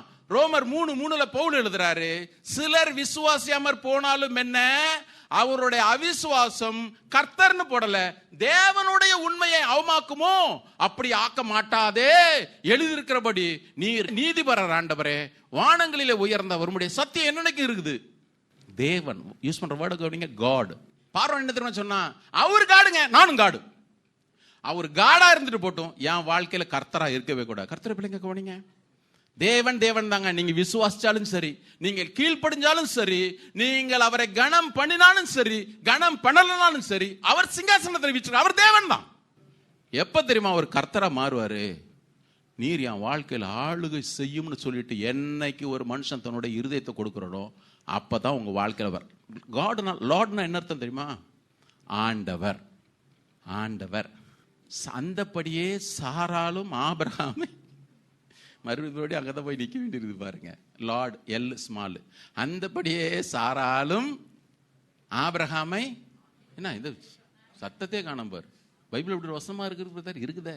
அந்த பேதுரு எழுதுற, அந்தபடியே சாராலும் ஆபிரகாமை ஆண்டவனே என்று சொல்லி அவனுக்கு ஆண்டவனேன்னு சொல்லி அவனுக்கு கீழ்ப்படிஞ்சிருந்தான். நான் இயேசுவை ஆண்டவரே அப்படின்னு சொன்னா என்ன தெரியுமா அர்த்தம்? நீர் என் வாழ்க்கையில் ஆளுகை செய்யும், நீர் என் வாழ்க்கையில் லார்டா இருன்னு அர்த்தம். அதை சொல்லாத யாரா இருந்தாலும் நான் அப்பப்போ அதை தான் சொல்லிக்கிட்டே இருப்பேன். நீங்கள் அவர் உங்கள் வாழ்க்கையில ஆளுகை செய்ய அனுமதிக்கலனா அவர் தேவன்ங்க. நீங்க உலகத்துல யார் நினைச்சாலும் மாற்றவே முடியாது. அவர் தேவன் தான். ஆனால் அவர் நம்ம வாழ்க்கையில் அவர் கர்த்தரா இருப்பது இல்லை. கர்த்தரா இருக்கிறதுக்கு நாம அனுமதிக்கல. இது தாங்க ஹார்ட் அண்ட் ஹார்ட். இருதய கடினம் ஒண்ணு இருக்குதே. இது பார்வோடுக்கு மாத்திரமல்ல, ஏதேன் தோட்டத்திலே வந்துச்சு. நீங்க வாசிச்சு பாத்தீங்கன்னா உங்களுக்கு தெரியும். ஆதியாகமம் 1 அதிகாரத்துல ஒரு இடத்துல கூட கர்த்தர்ன்ற வேர்டு பயன்படுத்தப்படவே இல்லை. எல்லாரும் எடுங்களேன் பைபிளை. நம்ம பாவம், நம்மளாம் படிச்சதான் தெரியும். நீங்களாம் ரொம்ப ஸ்காலர்ஸ் தான், பைபிள் எடுக்காமலே எல்லாம். ஆதியாகமம் 1 அதிகாரத்தை பாருங்க. நான் இது ரொம்ப நேரம் யோசிச்சே இருக்கும்போது திடீர்னு ஒரு பொறி தட்டுச்சு. போய் உட்காந்து கடகடனை வாசிக்க ஆரம்பிச்சேன். ஒரு இடத்துல கூட கர்த்தர்ன்ற வேர்டு இல்லவே இல்லை. அவர் அங்கனைக்கு கர்த்தர் இருக்க வேண்டிய அவசியமே இல்லை. ஏன்? எல்லாம் ஒரு சொல்லுபடி நடந்துகிட்டே இருக்குது. எல்லாத்தையும் படைச்சார். 6 நாள்ல மனுஷன் வரைக்கும் எல்லாரையும் படைச்சிட்டு 7ஆம் நாளில ஓய்ந்திருந்தா. இப்ப மனுஷனுடைய வரலாற்று ஹிஸ்டரிக்கு வர்றாரு. அங்கதான் பாருங்க 2வது அதிகாரத்துல 4வது வசனத்துல தேவனாகிய கர்த்தர் அப்படின்ற வேர்டு யூஸ் பண்ணப்பட்டிருக்கு. கரெக்டா? அங்கதான் லார்ட் காட் அப்படின்ற வார்த்தை யூஸ் பண்ணிருக்கு. அது வரைக்கும் தேவன் தேவன் தேவன் தேவன். இங்கதான் தேவனாகிய கர்த்தர். அர்த்தம் என்ன தெரியுமா? எப்பொழுது அவர் கர்த்தரா மாறுறாரு, மனுஷனை படைக்கிறாரு, எல்லாத்தையும் படைச்சிட்டு, எப்பா நான் தேவன் தான், நான் வெறுமனே தேவன் அல்ல, உன்னுடைய வாழ்க்கையை ஆளுகிறவராய் நான் இருக்கணும் அப்படின்னு சொல்லிட்டு தான் அவனுடைய வாழ்க்கையில ஒவ்வொரு கிரியையும் தொடங்குறாரு. கர்த்தருடைய பிள்ளைங்க கவனிங்க. இப்ப பிசாசு வந்தானே, சர்ப்பமானது ஏவாளை நோக்கி பேசும் பொழுது எப்படி தெரியுமா அழகா பேசினா? ரொம்ப தந்திரமா பேசுறான் பாருங்க. அப்படி எடுங்க பார்ப்போம். ஆதியாகமம் 2வது அதிகாரம், மன்னிக்கணும் 3வது அதிகாரம். தேவனாகிய கர்த்தர். கரெக்டா? கர்த்தர் அவர் மனுஷன் வாழ்க்கையில அவர் ஆளுகை வச்சிருக்கிறார். ஆதாம ஏவாளையும் பொறுத்தவரை அவர் தான் கர்த்தர். தேவன் தேவன் தான், ஆனா லார்ட். இப்போ வசனம் சொல்லுது, நீங்கள் தோட்டத்தில் உள்ள சகல விருட்சங்களின் கனியையும் புசிக்க வேண்டாம் என்று தேவனாகிய கர்த்தர் நுட்டுச்சு பாருங்க. தேவன் சொன்னது உண்டோ? தேவன் சொன்னது உண்டோ? இவளும் பாருங்க, அதாவது ஒழுங்கா பேசி தொலைஞ்சிருக்கலாம் அன்னைக்கு. அது பாருங்க, அது கேட்கவே இல்லை. ஆண்டவர் அவர்கிட்ட சொல்லவும் இல்லை. இது அறகுறையா கேட்டுக்கிட்டு அறகுறையா பேசுறதுனால தான் பிரச்சனையே. பாருங்க வசனம் சொல்லுது, அவ சொல்றா, ஸ்திரீ சர்ப்பத்தை பார்த்து, நாங்கள் தோட்டத்தில் உள்ள விருட்சங்களின் கனிகளை புசிக்கலாம், ஆனாலும் தோட்டத்தின் நடுவில் இருக்கிற விருட்சத்தின் கனியை குறித்து நீ தேவன், அங்க அவள் தேவனாகிய கர்த்தர் போயிடுச்சு. கரெக்டா? கர்த்தர் போயிடுச்சு. தேவன் நீங்கள் சாகாதபடிக்கு அதை இது இப்போ பாவம்னு ஒன்று வராமல் இருக்கும் பொழுதே ஏவாள் பாருங்க வேர்டு ஆட் பண்ண ஆரம்பிச்சிட்டான். சில சௌகரியங்கள்லாம் கோபம். நீங்கள் எப்போ பார்த்தாலும் நீங்கள் அங்கே நின்று, நானா சொல்கிறேன், ஆதியாகமத்தை எழுதிச்ச மோசைக்கிட்ட போய் கேட்கணும். அவன் உள்ளத்தில் எவ்வளோ பரிசுத்தாவினாட்ட தான் போய் கேட்கணும். வசனம் சொல்லுது, நீங்கள் அதை புசிக்கவும், அதோடு நிறுத்திருக்கலாம், அதை தொடவும் வேண்டாம் என்று கர்த்தர் சொன்னார். இடையில ஒன்று ஆட் பண்ணிடுச்சு. நீங்கள் அதை சாதாரண நினைக்காதீங்க. நான் உட்காந்து வசனத்தை யோசிச்சு பார்த்தேன். பிசாசு ஃபர்ஸ்ட் எடுத்த உடனே டப்புன்னு கொடுத்தலாம் வாங்கி தின்றுக்க மாட்டா. டெய்லி வந்து பேசிட்டே இருந்துச்சு. திடீர்னு ஆப்பிள் தான் வச்சுங்களேன். ஆப்பிளான்னு என்ன நமக்கு தெரியாது. அவன் ஆடம்ஸ் ஆப்பிள்னு சொல்கிறான், அதனால நம்ம ஆப்பிள்னு நினச்சிட்டு இருக்கிறோம். ஒரு கனியை கொண்டு வந்து குடிச்சு ஆப்பிள்னு வச்சுங்க. ஏவாள் நீ என்ன சொன்ன? அதை தொடவும் புசிக்க வேண்டாம் சொன்னா? ஆண்டவர் சொன்னாரா? சொன்னார். இங்கே பாரு, தொட்டு பாரு. யோசிச்சு அப்படி தொட்டுருப்பா. ஏன்னா மாறிச்சா? மாறலையே. கரெக்டு தான். சாப்பிட்டா கூட என்ன இருப்பது? அதனால தான் எப்பவுமே இந்த கூட்டி குறைச்சி பேசுகிற வேலையே இருக்கக்கூடாது. விசுவாசிங்க கவனிங்க. ஆண்டவர் தெளிவாக சொல்லிட்டார், உள்ளது உள்ளதுன்னு சொல்லு, இல்லதை இல்லதுன்னு சொல்லு. சில பேர் உள்ளதுன்னு சொல்லுவாங்க, இந்த டோனை மாற்றி ஏற்றி இறக்கி பேசுவாங்க பாருங்க, அது ரொம்ப டேஞ்சர். கரெக்டா? போன்னு சொன்னார், எவ்வளோ நல்லா இருக்கு, பா சொல்லிட்டார். நாம் என்ன நினைப்போம்? கரெக்டா? எங்க போன்னு சொன்னாருங்க. நீங்கள் உதாரணத்துக்கு யாருன்னா தான் என்கிட்ட வர்றா, வந்து அப்பா போய் கேட்டேன், சரி போ அப்படின்ட்டாரு. அப்படி சொன்னால் பிரச்சனையே இல்லை. நான் போய் கேட்டேன்ப்பா, அவரு சரி போ அப்படின்ட்டாரு. கொஞ்சம் சத்தத்தை மாடுலேஷன் ஏறி இறங்குச்சு, மொத்த குடும்பம் பாழ போய். இது பாவமே வராத இருந்துச்சு. பாவம்னு ஒண்ணு ஏதேன் தோட்டத்துக்குள்ள வர்றதற்கு முன்னூட்டியே இது இருந்துச்சு. நல்லா கவனிங்க. இப்ப என்ன தெரியுமா? இப்ப பிசாசு சொல்றான், கவனிங்க 4வது வசனம் 3 நாள், ஆதியாகமம் 3 நாள். அப்பொழுது சர்ப்பம் ஸ்திரீயை நோக்கி நீங்கள் சாகவே சாவதில்லை. அவர் சாகவே சாவாயின்னு சொன்னதை சாகவே சாவதில்லை, இதுவும் அழுத்தம் கொடுக்குது பாருங்க. கொடுத்துட்டு நீங்கள் இதை புசிக்கும் நாளிலே உங்கள் கண்கள் திறக்கப்படும் என்றும் நீங்கள் நன்மை தீமை அறிந்து தேவர்களை போல இருப்பீர்கள் என்பதையும் தேவன் அறிவார். வேர்ட கவனிங்க, தேவன் அறிவார். கடின இருத்தை பத்தி தான் பேசிட்டு இருக்கிறேன். பிசாசு சொன்னா தேவன் அறிவார். நீ எப்படி தெரியுமா? நீ தேவனை போல இருப்ப அப்படின்னா நீ அவர் மாதிரி இரு. அவர் ஆளுகை எதுக்கு உனக்கு? அவர் எதுக்குங்க உனக்கு கர்த்தரா இருக்கணும்? அவர் ஆளுகை எதுக்கு? நீ ஒரு தேவனா இருந்துட்டு போய. நீ எதுக்கு அவரு சொன்னதுக்கு கீழ்ப்படியணும்? நீ எதுக்கு அவருக்கு நேரம் ஒதுக்கணும்? நீ எதுக்கு அவருக்காக வாழணும்? நீ சைட்ல ஒரு காடா இரு. அவர் ஒரு காடா இருந்துட்டு போறாரு. அந்த காடு உனக்கு லாடா இருக்க வேண்டாம். இன்னைக்கு கர்த்தருடைய பிள்ளைங்க, நீங்கள் யாரெல்லாம் தேவன் தேவன் தான், மாற்றமே இல்லை. ஆனால் அவருடைய ஆளுகை என் வாழ்க்கையில் இருக்க தேவையில்லை. அவர் சொன்னதுக்கு நான் கீழ்ப்படிய வேண்டிய அவசியம் இல்லை. அவருக்கு நான் நேரம் கொடுக்க வேண்டிய அவசியம் இல்லை. அவருக்கு நான் எதையும் செய்ய வேண்டிய அவசியம் இல்லை. யாரெல்லாம் நினைக்கிறீர்களோ, விரும்பினாலும் அவர் தேவன் தான். அவர் கர்த்தரா இருப்பதற்கு நீங்க அனுமதிக்கவே இல்லை. ஒவ்வொரு வேர்டும் எவ்வளவு அழகா போட்டு போட்டு வராரு பாருங்க ஆவியனர். அங்க தேவன், தேவனாகிய கர்த்தர், தேவனாகிய கர்த்தர், பின்னால வர்றாரு ஆண்டவர்.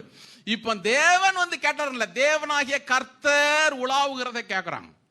தேவனாகிய கர்த்தர் அவரிடத்துல வந்து பேசுறார். இந்த பார், அதனாலதான் பேதுரு பெந்தேகோஸ்தே நாள்ல பிரசங்கம் பண்ணும் பொழுது பிரசங்கம் பண்ணான். அப்போஸ்தலர் 2வது அதிகாரம் 36வது வசனத்துல, ஆகையால் நீங்கள் சிலுவையை அறைந்த இந்த இயேசுவையே தேவன் ஆண்டவர் லாடும் கிறிஸ்துவாக்கினார் என்று இஸ்ரவேல் குடும்பத்தார் யாவரும் அறிய கிடையாது. எப்பா, நீ தேவன், அந்த தேவனுடைய ஆளுகை என் வாழ்க்கையில வேண்டாம் தானே சொல்ற? நீ சிலுவையில் அறைந்து கொலை செய்திய இந்த இயேசுவையே பிதாவாகிய தேவன் ஆண்டவராக மாற்றினார். அவருடைய ஆளுகை உன் வாழ்க்கையில இருக்கணும். அவர் கொடுக்கிற ரட்சிப்பு உன் வாழ்க்கையில் அவசியம். இதை மாத்திரம் இஸ்ரவேல் குடும்பத்தார் யாவரும் நன்றாய் அறிந்து கொள்வீர்கள். நல்லா கவனிங்க, அந்த வசனம் ரொம்ப அற்புதமா இருக்கும். அப்போஸ்தலர் 2:36 எல்லாரும் பாருங்க. இப்ப வாசிங்க 36. முடிச்சிடலாம், கொஞ்ச நேரம் தான். ஆகையினால் நீங்கள் சிலுவையிலே அறைந்த இந்த இயேசு கிறிஸ்துவையே தேவன் ஆண்டவரும் கிறிஸ்துவாக்கினார் என்று இஸ்ரவேல் குடும்பத்தார் யாவரும் அறிய கடவீர்கள் சொன்ன உடனே தேவனை தேவனாகவே வச்சிருக்கிற எல்லாரும் இப்போ உடனே சொன்னாங்க, இருதயத்திலே குத்தப்படுறாங்க. தேவன் தேவனாவே இருக்கிறாரு, என் வாழ்க்கை ஆளுகை செய்யலையே. வந்து கேட்குறாங்க, நாங்கள் என்னங்க போனோம், அதை மாத்திரம் சொல்லுங்க. இந்த வசனம் வாசிங்க பார்ப்போம்.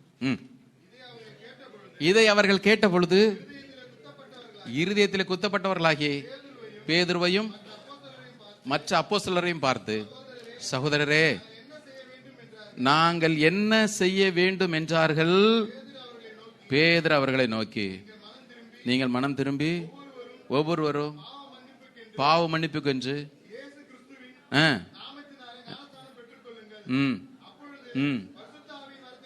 நல்ல கவனிங்க. உடனே பேதுரு சொல்றாரு, இங்க பாருப்பா, தேவன் தேவன் தான், இதயத்தில் குத்தப்படுற என்ன செய்யணும்? அந்த ஆண்டவரும் ரட்சகருமாய் இருக்கிற இயேசு கிறிஸ்துனுடைய ஆளுகை கீழே வந்துரு. உன் வாழ்க்கையில் அவர் கர்த்தரா இருக்கட்டும். கர்த்தரை பிள்ளைங்க கவனிங்க, யார் யாரெல்லாம் தேவன் உங்கள் வாழ்க்கையில் இன்னைக்கு நான் சொன்னது போலவே இன்று அவருடைய சத்தத்தை கேட்பீர்களாகில், உங்கள் பிதாக்கள் செய்தது போல, வனாந்தரத்தில் எனக்கு கோபம் ஊட்டினது போல உங்களுடைய இருதயத்தை கடினப்படுத்தாதிருங்கள். தேவன் என்ன உங்க வாழ்க்கையில செய்ய விரும்பினாலும் செய்யட்டும். உங்க வாழ்க்கையில் இருக்கிற கசப்புகளை அகற்றும்படி தேவன் என்ன கிரியை செய்தாலும் செய்யட்டும். உங்கள் வாழ்க்கையில் இருக்கிற பாவங்களை வேறு அறுப்பதற்கு கொஞ்சம் கூட பிடிச்சு வச்சுட்டே இருக்காதீங்க. சில நேரத்தில் ஆண்டவர் பாஸா இருக்கிறார், லார்டா இருக்கிறார். இன்னைக்கு நிறைய பேர் அப்பான்னு காட்டிக்கிட்டே ஆத்மநேசர்னு சொல்றான், எல்லாம் கரெக்டு தான். சில பிரசங்கங்களை கேட்குறேன், நீ எப்படின்னா இருந்துட்டு போ, அவர் ஒன்று ஆசீர்வதிச்சு தான் தீவிரார், கேட்கறதுக்கு நல்லா தான் இருக்குது. ஆனால் அவர் ஆண்டவராய் நம்முடைய வாழ்க்கையில் அதிகாரம் படைக்கிறவராய் இல்லாத வரையிலும் அவர் தேவன் தான். நீங்க விரும்பினாலும் அதை யாரும் மாற்றவே முடியாது. தேவன், he is on the throne. அவர் ராஜரிகம் பண்ணிட்டு தான் இருக்கிறார். ஆனால் உங்க வாழ்க்கையில என் வாழ்க்கையில் அவர் கர்த்தரா இருக்கவே மாட்டார். கர்த்தரா இருக்கவே மாட்டார். இன்னைக்கு அவர் நம்முடைய வாழ்க்கையில் ஆளுகை செய்கிறதற்கு விரும்புகிறார். இந்த இருதயம் ஏங்க தெரியுமா கடின இருதயம்? தேவன் என்ன சொன்னாலும் கீழ்ப்படியாது, தேவனை முற்றிலும் சார்ந்து கொள்ள விரும்பாது. ஆசீர்வாதங்களுக்கு மாத்திரமே ஆண்டவரிடத்தில் வரும். ஒரே ஒரு சம்பவத்தை மாத்திரம் நம்ம வாசிச்சா முடிஞ்சிடும். வேதத்தில் ஆசான்ற ஒரு ராஜாவை குறித்து நம்ம எல்லாரும் நன்கு அறிவோம். ஆசா 2 நாளாகமம் 16வது அதிகாரத்தில் நீங்கள் வாசிங்கன்னா உங்களுக்கு தெரியும். 2 நாளாகமம் 16வது அதிகாரம் கிறிஸ்தவர்களுக்கு நல்ல பர்ஃபெக்ட் எக்ஸாம்பிள் இவன் தான் பாருங்க. ஆசா ராஜா 2 நாளாகமம் 16வது அதிகாரம். இந்த ஆசா ராஜா தேவனை சார்ந்து வாழ்றதுல அவனை மாதிரி ஒருத்தன் இருந்ததே இல்லை பாருங்க. ரொம்ப அற்புதமான ஒரு ராஜா. 2 நாளாகமம் 16வது அதிகாரத்தில் நீங்க வாசிச்சீங்கன்னா 15வது அதிகாரத்தில் அவனை குறித்து சொல்லப்பட்ட நல்ல வார்த்தையில் நாம வேதம் முழுவதும் வாசித்து வாக்குத்தத்தமெல்லாம் கொடுத்தது உண்டு. 14வது அதிகாரத்தில் நீங்க ஆசா தனக்கு விரோதமாக யுத்தம் வந்த பொழுது வேதம் சொல்லுகிறது, கர்த்தாவே பலனுள்ளவனுக்காகிலும் பலனற்றவனுக்காகிலும் உதவி செய்கிறது உமக்கு லேசான காரியம். எங்கள் தேவனாகிய கர்த்தாவே எங்களுக்கு துணை நில்லும். உம்மை சார்ந்து உம்முடைய நாமத்தில் ஏராளமான இந்த கூட்டத்திற்கு எதிராக வந்தோம். கர்த்தாவே நீர் எங்கள் தேவன், மனுஷன் உம்மை மேற்கொள்ள விடாதேயும் என்றான்.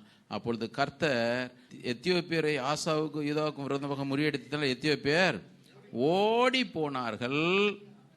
அப்பவே தீர்க்கதரிசி சொல்லிட்டான் அசரியா, இந்த பாருப்பா நீ கர்த்தரோடு இருந்தா அவர் உங்களோட இருப்பாரு, நீங்கள் ஆமா. அதே 2 நாளாகமம் 15 நான் முடிச்சிடறேன். தங்கள் முழு இதயத்தோடும் ஆணையிட்டு, வசனத்தை கவனிங்க, தங்கள் முழு மனதோடும் அவரை தேடினார்கள். கர்த்தர் அவர்களுக்கு வெளிப்பட்டு சுற்றுப்புறத்தாரால் யுத்தமில்லாதபடிக்கு அவர்களுக்கு இளைப்பாறுதலை உண்டு பண்ணினார். அப்படி 16வது அதிகாரம் வந்தீங்கன்னா ரொம்ப பரிதாபம். என்ன தெரியுமா? தீர்க்கதரிசி அனானி வந்து ஆசாவுக்கிட்ட வந்து சொல்றான், இங்க பாருப்பா நீ 14வது அதிகாரத்தில் கர்த்தரை சார்ந்து கொண்ட, கர்த்தர் உனக்கு அற்புதத்தை செய்தாரு. இப்படி என்ன தெரியுமா பண்ணிட்ட?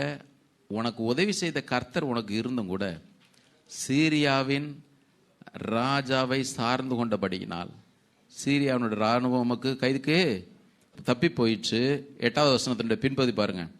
நீர் கர்த்தரை சார்ந்து கொண்ட போதோ வேனில் சத்துருக்களை ஒப்பு கொடுத்தாரே, மகா சேனையாயிருந்த எத்தியோப்பியரையும் லீபியரையும் உனக்கு ஒப்பு கொடுத்தாரே. 9வது வசனம் எல்லாரும் சேர்ந்து வாசிங்க. தம்மை பற்றி உத்தம இருதயத்தோடு இருக்கிறவர்களுக்கு, இத மெசேஜ் பைபிள் சொல்லுது, for the people who are totally committed to him, தன்னுடைய வாழ்க்கையை முற்றிலுமாக அவருக்கு ஒப்பு கொடுத்தவர்களுக்கு தம்முடைய வல்லமையை விளங்க பண்ணும்படி கர்த்தருடைய கண்கள் பூமி எங்கும் உலாவிக் கொண்டிருக்கிறது. உத்தம இருதயத்தோடு இருக்கிறவர்களுக்கு.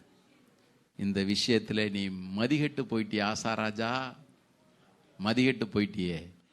நீ உண்மை உத்தமா தேவனை சார்ந்து வாழ்ந்தவன், உனக்காக தேவனை இறங்கி யுத்தங்கள் எல்லாம் நடப்பினாரு. இது முந்தின அனுபவம்.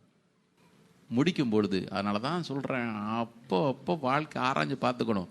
நன்றாய் தொடங்கினீர்களே, கலாத்திய சபைக்கு பவுல் சொல்லும்போது சொல்றாங்க, புத்தி இல்லாத கலாத்தியரே நல்லா தொடங்குனீங்களங்க, சத்தியத்திற்கு கீழ்ப்படியாமற் போகத்தக்கதாக உங்களுடைய மனதை மயக்கினவன் யார்? கொஞ்சம் கொஞ்சமா அப்படி ஆதியில கொண்டிருந்த அன்பு, தேவன் மேல இருக்கிற அந்த விசுவாசம் பற்றெல்லாம் கொஞ்சம் கொஞ்சமா குறையும்.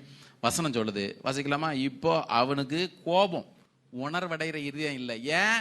எந்த ஒரு மனிதன் தேவனை விட்டு மனுஷனை சார்ந்து கொள்கிறானோ அவனுடைய இருதயம் தேவ எச்சரிப்பு அவனை நோக்கி வந்துச்சுனாலே கோபம் வரும். பைபிளை வாசிக்கும் பொழுது அல்லது பிரசங்கம் பண்ணும் பொழுது கோபமா வருதுன்னா தெரிஞ்சுக்கங்க, எப்பா இருதயம் கடினப்பட்டு போச்சு போல தெரியுதே. இது நிமித்தம் ஆசா கடும் கோபம் கொண்டு அந்த தீர்க்கதரிசியை ஜெயில தூக்கி போட்டான். அல்லாமலும் அக்காலத்திலே சிலரை கொடூரமாய் நடப்பித்தான். 12வது வசனம் எல்லாரும் வாசிங்க. ஆசா அரசாண்ட 39ஆம் வருஷத்துல தன் கால்களிலே வியாதி கண்டு அவன் நோவு மிகவும் உக்கிரமா இருந்தது. அவன் தன் வியாதியிலும் கர்த்தரை அல்ல, இருதய கடினம். தேவன் என் வாழ்க்கையில் ஆளுகை செய்ய நான் விரும்பலைங்க. யார் நினைச்சாலும் வேதம் சொல்லுகிறது, ஜீவனுள்ள தேவனை விட்டு விலகுவதற்கு ஏதுவான அவிசுவாசம் உள்ள பொல்லாத இருதயம் உங்களில் ஒருவனுக்குள்ளும் சொல்ற, ஒரு விசுவாசிகள் கூட அது இருக்கக்கூடாது, ஒருவனுக்குள்ளும் காணாதபடிக்கு நீங்கள் எச்சரிக்கையா இருங்கள், கவனமா இருங்க. இந்த எச்சரிப்பின் துணி ஒவ்வொரு நாளும் உங்கள் காதுகளில் துணிச்சுக்கிட்டே இருக்கட்டும். ஆண்டவரே என் இருதயம் கல்லாயிடக்கூடாது ஐயா, கடினமான ஒரு இருதயமே மாறிடவே கூடாது. ஒவ்வொரு முறையும் நீர் பேசும் பொழுது நான் உடனடியாக கீழ்ப்படி, நீர் எனக்கு உதவி செய்யும். என்ன தெரியுமா பெரிய துக்கம்? ஆண்டவரே சொல்லிட்டார், அவர்கள் இருதய கடினம் உள்ளவர்களானபடியினாலே அவர்கள் மீட்கப்பட்டிருந்தாலும், அவர்களுக்காக ரத்தம், ஆட்டுக்குட்டியின் ரத்தம் சிந்தப்பட்டிருந்தாலும், அவர்கள் சிவந்த சமுத்திரத்திலே ஞானஸ்நானம் பெற்றுக்கொண்டாலும், தேவனுடைய மகத்துவங்களை மகிமையும் கண்ணார கண்டாலும், தேவன் தங்களுடைய வாழ்க்கையில செய்த ஒவ்வொரு அற்புதங்களையும் அவர்கள் ருசித்தாலும், அவர்களினுடைய இளைப்பாறுதலிலே பிரவேசிப்பது இல்லை என்று நான் ஆணையிட்டேன். இவைகளெல்லாம் நமக்கு திருஷ்டாந்தமாக எழுதப்பட்டிருக்குது. குறிப்பாக அந்த லெந்து நாட்களிலே நம்முடைய முழு இருதயம் தேவனை நோக்கி திருப்பப்படட்டும். தேவன் தேவனாக மாத்திரமல்ல, தேவனாகிய கர்த்தராக நம்முடைய வாழ்க்கையில் ஆளுகை செய்யட்டும். அவரை லார்ட் காட் எல்லாம் கரெக்டு. கர்த்தர் சொல்லுவார், என் ஆளுகை உன் வாழ்க்கையில் எங்கப்பா நீ அனுமதிக்கிற? எங்க அனுமதிக்கிற? உன் இருதயத்தில் நான் பேசுறேன், இந்த காரியத்தை உன்னை விட்டு அகற்று நான் பேசுறேன், நீ கீழ்ப்படியவே இல்லையே. நீ கீழ்ப்படியவே இல்லை, நீ கடின இருந்தோம் தானே. எத்தனை முறை பரிசுத்த ஆவியானவர் நம்மோடு கூட இடைப்படுவார், இடப்பட்டிருக்கிறார். வாக்குத்தத்தம் வரும்பொழுதெல்லாம் இது எனக்குன்னு நினைச்சிடுறோம். ஆண்டவர் கடிந்து கொள்ளும் பொழுது மாத்திரம் பக்கத்து சீட்டில் உள்ளவங்களுக்கு நம்ம நினைக்கிறோம். நீங்க பேசுங்க ஆண்டவரே, நீர் என்னை தயவாய் கூட்டும், தயவாய் கூட்டும் ஆண்டவரே. என்னுடைய தலை, நீதிமான் என்னை தயவாய் கூட்டட்டும், என்னுடைய தலை அதை அள்ள தட்டுவதில்லை. சங்கீதக்காரன் சொல்றான், நீங்க பண்ணுங்க ஆண்டவரே. இறைமை சொல்றான், நீர் என்னிலும் பலத்தவராக இருந்த என்னை மேற்கொள்ள ஆண்டவரே, நீர் மேற்கொள்ளும். கர்த்தர் நமக்கு உதவி செய்வாராக. ஆமென். இதில் மாத்திரம் கரெக்டாக இருந்துச்சுன்னு வச்சுக்கோங்க, மற்றவைகள் எல்லாம் நமக்கு தானாய் கொடுக்கப்படும். It shall be added and you. நீங்கள் அதுக்காக ஜெபம் பண்ணணும் அவசியம் கூட கிடையாது. வாசிடலாமா? ஒரே ஒரு வசனத்தை, 1 யோவான் 3வது அதிகாரம் 18 இருந்து நான் வாசிக்கிறேன், எல்லாரும் எடுங்க. 1 John chapter 3. என் பிள்ளைகளே, 18வது இருந்து, என் பிள்ளைகளே, வசனத்தினாலும் நாவினாலும் அல்ல, கிரியையினாலும் உண்மையினாலும் அன்பு கூற கடவோம். எல்லாரும் சேர்ந்து வாசிங்க. இதனாலே நாம் நம்மை சத்தியத்திற்கு உரியவர்கள் என்று அறிந்து நம்முடைய இருதயத்தை அவருக்கு முன்பாக நிச்சயப்படுத்தி கொள்ளலாம். கரெக்டா? நம்முடைய இருதயமே நம்மை குற்றவாளிகளாக தீர்க்குமானால், தேவன் நம்முடைய இருதயத்திலும் பெரியவராயிருந்து சகலத்தையும் அறிந்திருக்கிறார். பிரியமானவர்களே, நம்முடைய இருதயம் நம்மை குற்றவாளிகள் என்று தீர்க்காதிருந்தால், நாம் தேவனிடத்திலே தைரியம் கொண்டிருந்து அவருடைய கற்பனைகளை நாம் கை கொண்டு அவருக்கு முன்பாக பிரியமானவைகளை செய்கிறபடியினால், எல்லாரும் வாசிங்க, நாம் வேண்டிக் கொள்கிறது எதுவோ அதை அவராலே பெற்றுக்கொள்கிறோம். ஜபங்களுக்கு பதில் கிடைக்கிறதுக்கும் அற்புதங்களுக்கும் வசனம் இருக்குதா? இருக்குதா இல்லையா? இருதயத்தை செமப்படுத்துங்க. வேதம் சொல்லுகிறது, துன்மார்க்கருடைய ஜபமும் அவருக்கு அருவருப்பு, நீதிமான்களுடைய ஜபம் பிரியம். யார் நீதிமான்? நீர் ஆளுகை செய்ய ஆண்டவரே. உணர்வுள்ள இருதயத்தை பெற்றவங்க கர்த்தர் இன்னைக்கு நம்ம அப்படிப்பட்ட இருதயத்தை நமக்கு தருவாராக. எல்லாரும் எழுந்து நிற்போம். தேவன் அவர் உங்கள் வாழ்க்கையில் கர்த்தராக இருக்கிறாரா இன்னைக்கு தீர்மானிச்சிருங்க. எந்தெந்த காரியத்தை தேவன் உங்களிடத்துல இடைப்படுகிறாரோ, எஸ்பெஷலி கசப்பு, ஏதோ சாதாரணமாக எடுத்துக்காதீங்க. இந்த வசனங்கள் நான் தியானித்து கொண்டிருந்த பொழுது உண்மையாகவே 1000 கேள்விகள் என்னுடைய மனசில், 1000 கேள்விகள். எனக்கு உணர்வுள்ள இருதயத்தை எனக்கு தாரேன் ஐயா, எனக்கு உணர்வுள்ள இருதயம் வேணும். மற்றவர்களுக்கு பிரசங்கிக்கிற நான் தானே ஆகாதவனாய் போகாதபடிக்குன்னு எழுதுறார் பவுல் 1 கொரிந்தியர் 9:27. நான் சரியா இருக்கணுமே உமக்கு முன்பாக. சிலரோடு கர்த்தர் பேசிட்டு இருக்கிறார், எனக்கு திட்டம் தெளிவுமா தெரியும். சபைக்கு ஒரு செய்தியை கர்த்தர் கொடுக்கிறாருன்னா சும்மா நேர போக்கிற்காக தேவன் அனுப்புறது இல்லை. சிலருடைய வாழ்க்கையில கர்த்தர் ஆழமான கிரிகளை நடப்பிக்க விரும்புகிறார். தேவன் உங்கள் அருகிலே நிற்கிறார். அந்த தேவன் உங்கள் தேவனாகிய கர்த்தராக மாறுவதற்கு இன்னைக்கு உங்க இருதயத்தை திறந்து கொடுத்துருங்க, கடினப்படுத்தாதீங்க. அன்னைக்கு தோமா சொன்னான், நான்லாம் நம்ப மாட்டாங்க. இயேசு தம்மை வெளிப்படுத்தின உடனே என் ஆண்டவரே என் தேவனே, வார்த்தை கவனிங்க, my Lord my God. You are God, but you are my Lord. You are always God, but be my Lord forever, Lord. இன்னைக்கு அவர் கர்த்தரா இருக்கணும். நிறைய பேர் வாழ்க்கையில் நீங்க தான் கர்த்தர்னு சொல்றீங்க. அவர் உங்க வாழ்க்கையில் இன்னும் ஆளுகைக்கு நீங்க இடம் கொடுக்கவே இல்லை. எத்தனையோ முறை கர்த்தர் உங்களோட பேசிட்டு தான் இருக்கிறார். எந்தனா இருந்துட்டு போகட்டும், கசப்போ அல்லது விட முடியாத பழக்கங்களோ, சிலர் இன்னும் சினிமாவுக்கு திரும்ப திரும்ப நான் சொல்றேன், திருவிருந்துல நீங்க பங்கு பெற வர்றீங்க, இந்த விஷயத்துல கொஞ்சம் சரிப்படுத்துங்க. சில சகோதரிகள்லாம் இன்னும் டிவி சீரியலுக்கு அடிமைப்பட்டு இருக்கிறீங்க. அதை பார்க்கலன்னா உங்களுக்கு மண்டை வெடிச்சிருது. இன்னைக்கு ஆண்டவர்கிட்ட நல்மனம் பொருந்துங்களேன். தூக்கம், சில பேருக்கு தூக்கத்திற்கு அடிமை, எப்ப பாரு தூங்கும். ஆண்டவர்கிட்ட கேளுங்க, எனக்கு விடுதலை தாரும், நீர் என்னுடைய வாழ்க்கையில ஆளுகை செய்யும். அதிகாலை நீர் என்னை எழுப்பும். சிலருக்கு ஜெபம் போயிடுச்சு, சிலருக்கு வேத வாசிப்பு போயிடுச்சு. ரொம்ப பிஸி ஆயிட்டம் பிரதர், பிஸி பிஸி பிஸி. இன்னைக்கு கேட்ட சாட்சியை போல பிஸி சில நேரத்தில் ஆண்டவர் விட்டு ரொம்ப தூரம் கொண்டு போயிருது. வேண்டாம், ஆண்டவருக்கு கொஞ்சம் நேரம் கொடுக்க முடியல உங்களால. ஒரு முறை ஒரு சகோதரன் சொன்னாரு, நான் வீட்டில் ஒரு பொம்மரோனியன் நாய்க்குட்டி வாங்கியிருக்கிறேன் பிரதர், அதுக்காகவே டெய்லி 1 hour டாக்டர் வாக்கிங் அதை கொண்டு போக சொல்லியிருக்காரு, நான் கொண்டு போறேன். நாய்க்கு 1 மணி நேரம் கொடுக்க முடியுது, ஆண்டவருக்கு கொடுக்க முடியல. சரீரம் நல்ல பிரிஸ்கா இருக்கணும்னு சொல்லிட்டு காலையில 1 hour அதுக்கு டைம் கொடுக்குறோம். அழிந்து போகிற சரீரம் அது. வேதம் சொல்கிறது அழியாத ஆத்துமா, அதுக்கு நமக்கு டைம் கொடுக்க முடியலையே, ஆண்டவர் கொடுக்கவே முடியலையே. இன்னைக்கு எல்லாருடைய வாழ்க்கையும் கொஞ்சம் ஆராயப்படட்டும். திருவிருந்துல பங்கு பெற போறோம், கொஞ்சம் ஆராய்ந்து பாருங்க, ஆண்டவர்கிட்ட நெருங்குங்க. இங்க ஒண்ணு வெளியே ஒண்ணு வேண்டாம். எப்பொழுதும் வேதம் சொல்லுகிறது, எல்லாவற்றையும் கர்த்தராகிய நானே இருதயங்களையும் உள்ளிந்திரியங்களையும் ஆராய்கிறவர். வெளிப்படுத்தல் 2வது அதிகாரத்தில் தியத்திரா சபைக்கு ஆண்டவர் அதான் சொன்னார், கர்த்தராகிய நானே இருதயங்களையும் உள்ளிந்திரியங்களையும் அறிகிறவர் என்பதை எல்லா சபைகளும் அறிந்து கொள்ளும். இருதயங்களையும் உள்ளிந்திரியங்களையும் ஆராய்கிற ஒரு தேவன் உண்டு. இன்னைக்கு நிறைய பேர் வாழ்க்கையில இயேசு ரட்சகரோடே நின்னுட்டாரு. அவர் உங்களுக்கு கர்த்தரா மாறட்டும்.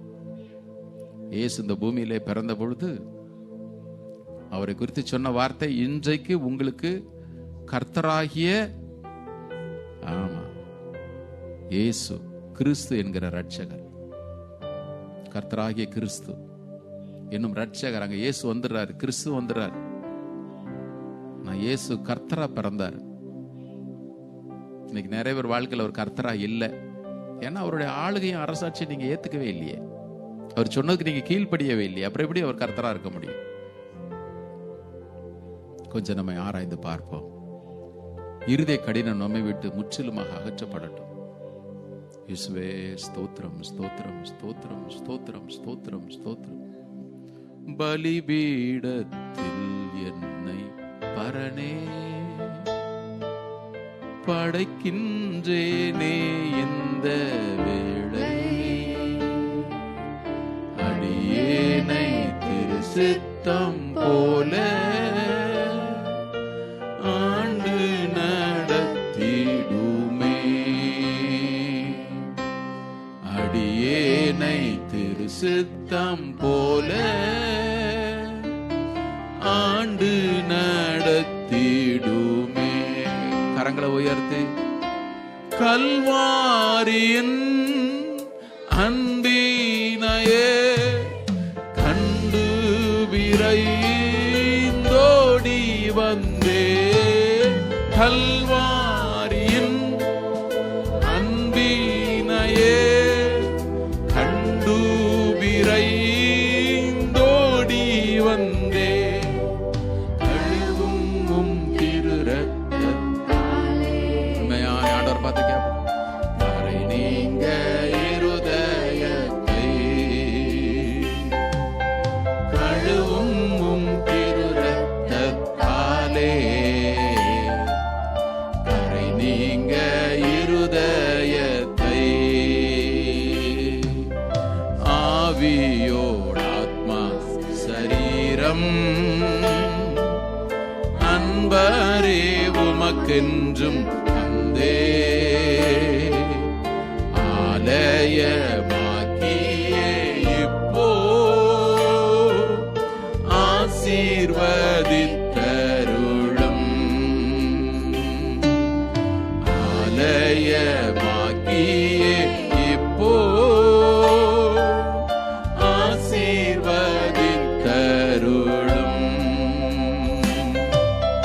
கல்வாரியின் அன்பினையே கண்டு விரைந்தோடி வந்தேன். கல்வாரியின் அன்பினையே கண்டு விரைந்தோடி வந்தேன். கழுவும் இரத்தத்தாலே கரை நீங்க இருதயத்தை, கழுவும் திரு ரத்தத்தாலே கரை நீங்க இருதயத்தை. எல்லா கரங்களை உயர்த்தி சுயம் என்னில் சாம்பலாய் மாற சுத்தாவியே அனல் மூட்டும். ஜெயம் பெற்று மாமீசம் சாக தேவா அருள் செய்குவே. ஜெயம் பெற்று மாமீசம் சாக தேவா அருள் செய்குவே. கல்வாரியின் சிலுவை காட்சி இன்றைக்கு உங்களை உடுக்கட்டும். அவர் மரண பந்தயம் சிலுவை மரண பரியந்தம் தம்மை தாழ்த்தினார். கர்த்தருடைய சமூகத்தில் சிலுவை காட்சியை தியானிக்கிற ஒவ்வொருத்தரும், லார்ட் நீர் என்னுடைய ஆண்டவராயிரும், ஆண்டவராயிரும் ஐயா. கல்வாரியினுடைய அன்பு கழுவும் திரு ரத்தத்தாலே கரை நீங்க இருதய. இயேசுவே உண்மையா கேளுங்க. கழுவும் திரு ரத்தத்தாலே கரை நீங்க இருதயத்தை.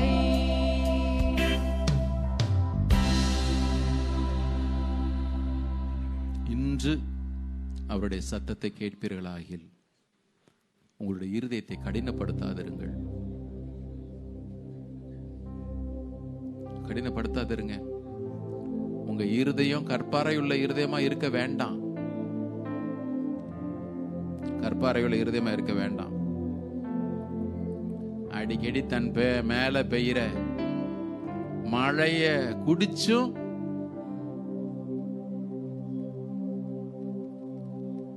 முட்செடியையும் நெரிஞ்சலையும் முளைப்பிக்கிற நிலம் அது சபிக்கப்பட்டதா இருக்கணும் வசனம் சொல்லுது. பழைய ஏற்பாட்டுல இல்ல, பவுல் எபிரேயருக்கு எழுதும்போது எழுதுறார். அடிக்கடி தன்மேல் பெய்கிற மழையை வார வாரம் நல்ல வசனத்தை நாம கேட்கிறோம். வேதத்தை வாசிக்கும் பொழுது கர்த்தர் பேசுறாரு. அடிக்கடி தன்மேல் பெய்கிற மழையை குடித்தும், மழையை குடிச்சதுன்னா நல்ல பயிர்களை நல்ல கனிகளை கொடுக்கணும். அப்படி கொடுக்காமல் இன்னும் மனசுக்குள்ள கசப்பு, இன்னும் எரிச்சல், பொறாமை நிறைய பேர் லைஃப்ல இருக்குல்ல. இன்னைக்கும் சிலரை நினைச்சு கசப்பு, கணவனை நினைச்சு கசப்பு, மனைவியை நினைச்சு கசப்பு, சொந்தக்காரங்களை நினைச்சு கசப்பு. இன்னைக்கு ஆண்டவர் ஒரு ஆழமான கிரியை நடப்பிக்கட்டுங்க. மன்னிங்க, நான் மன்னிக்கிறேன். கர்த்தருடைய சமூகத்தில் நின்று சொல்றேன். சிலரோட நான் பேசுறது இல்லை, பிரச்சனை வேண்டாமேன்னு ஒதுங்கி போறேன்னு தவிர ஒரு குண்டூசி மொன கூட யார் மேல இன்னைக்கு எனக்கு கசப்பு இல்லை. ஒரு குண்டூசி மொன கூட நான் ஆண்டவர்கிட்ட எப்பொழுதுமே ஜெபிக்கிறேன். ஆண்டவரே, என் இருதயத்தில் இந்த கசப்புகள்லாம் எடுங்க. யாரை நினைக்கும் பொழுது சிலரை இங்கெல்லாம் சில பேருக்கு சிலர் நினைக்கும் பொழுதே உங்களுக்கு பிபி ஏறுது இல்ல. நான் சொன்ன வசனங்களை ஞாபகத்தில் வச்சுங்க. சின்ன வசனத்தை ஞாபகத்தில் வச்சுங்க. நீங்க விரும்புறீங்களோ இல்லையோ, இன்னைக்கு அவருடைய சத்தம் உங்கள் நடுவில் துணிக்குது. அவருடைய இளைப்பாறுதல் எல்லாரும் பிரவேசிக்கிறதுக்கு ஜாக்கிரதையா இருக்க கடவுள். 2-3 நிமிஷம் நம்ம ஆராய்ந்து பார்ப்போம் ஆண்டவருடைய சமூகத்துல.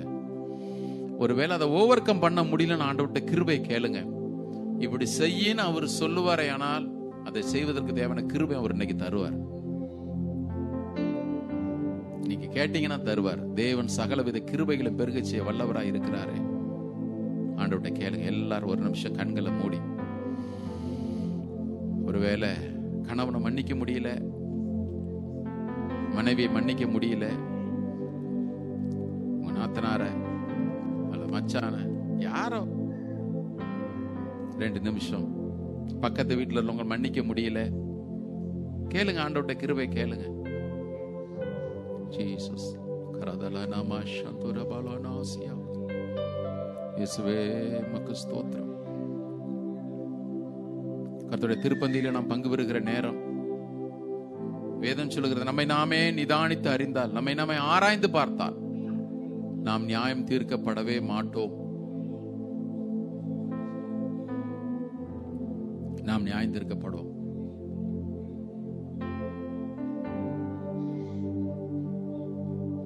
இந்த வருஷம் தொடங்கி எத்தனையோ கம்யூனியன் வாங்கிட்டீங்க. நீங்க கர்த்தர் உங்கள்ட்ட பேசி பேசி பேசி பேசி அதே நிலைமையில் இருப்பீங்கன்னா அவ்வளவு ஆசீர்வாதமா இருக்காது. நான் வசனங்கள் உங்களுக்கு என்னால முடிந்த அளவிற்கு உங்களுக்கு காண்பிச்சிட்டேன். அவர் இன்னைக்கு ஆளுகை செய்யட்டும். அவர் இன்னைக்கு ஆளுகை செய்யட்டும். கர்த்தர் ராஜரிகம் பண்ணுகிறார். பூமியை ஆளுகிறார், சமுத்திரத்தை ஆளுகிறார், வானங்களையும் அதில் உலகளை ஆளுகிறார், தேவதூதர்களை ஆளுகிறார். நம்ம வாழ்க்கை இன்னைக்கு அவர் ஆள்றாரா கொஞ்சம் பாருங்க. Thank you low. இயேசு பார்த்து சொல்லி, இயேசுவே ஒரு விஷயம் பரிசுத்த ரத்தத்தினால நீர் என்னை கழுவும். இன்னைக்கு ஒருவேளை 5 நிமிடங்கள் அதிகமானா கூட பரவாயில்ல. பரிசுத்த ஆவியான ஒரு ஆழமான கிரியை நம்முடைய வாழ்க்கையில இந்த நேரத்தில் செய்துட்டு இருக்கிறாரு. மறைவான குற்றங்களுக்கு என்னை நீங்களாக்கும் ஐயா. துணிகரமான பாவங்களுக்கு உமது அடியனை விலக்கி காரும். அவைகள் என்னை ஆண்டு கொள்ள விடாதையும். வார்த்தை கவனிங்க, ஆண்டு கொள்ள விடாதையும். சில பேருக்கு அதுதான் ஆண்டுகிட்டே இருக்குது. சோசியல் மீடியால மூலிகை கிடக்குறீங்களா? இன்னைக்கு ஆண்டவருடைய கிருபை கேளுங்க, வெளியே வந்துருங்க. அது உங்களை ஆள விட்டுறாதீங்க. இயேசுவே ஸ்தோத்திரம் ஸ்தோத்திரம். கேட்போமா? இயேசுவே ஒரு விசை உம்முடைய பரிசுத்த ரத்தத்தினால நீர் என்னை கழுவும். எல்லாரும் கேளுங்க.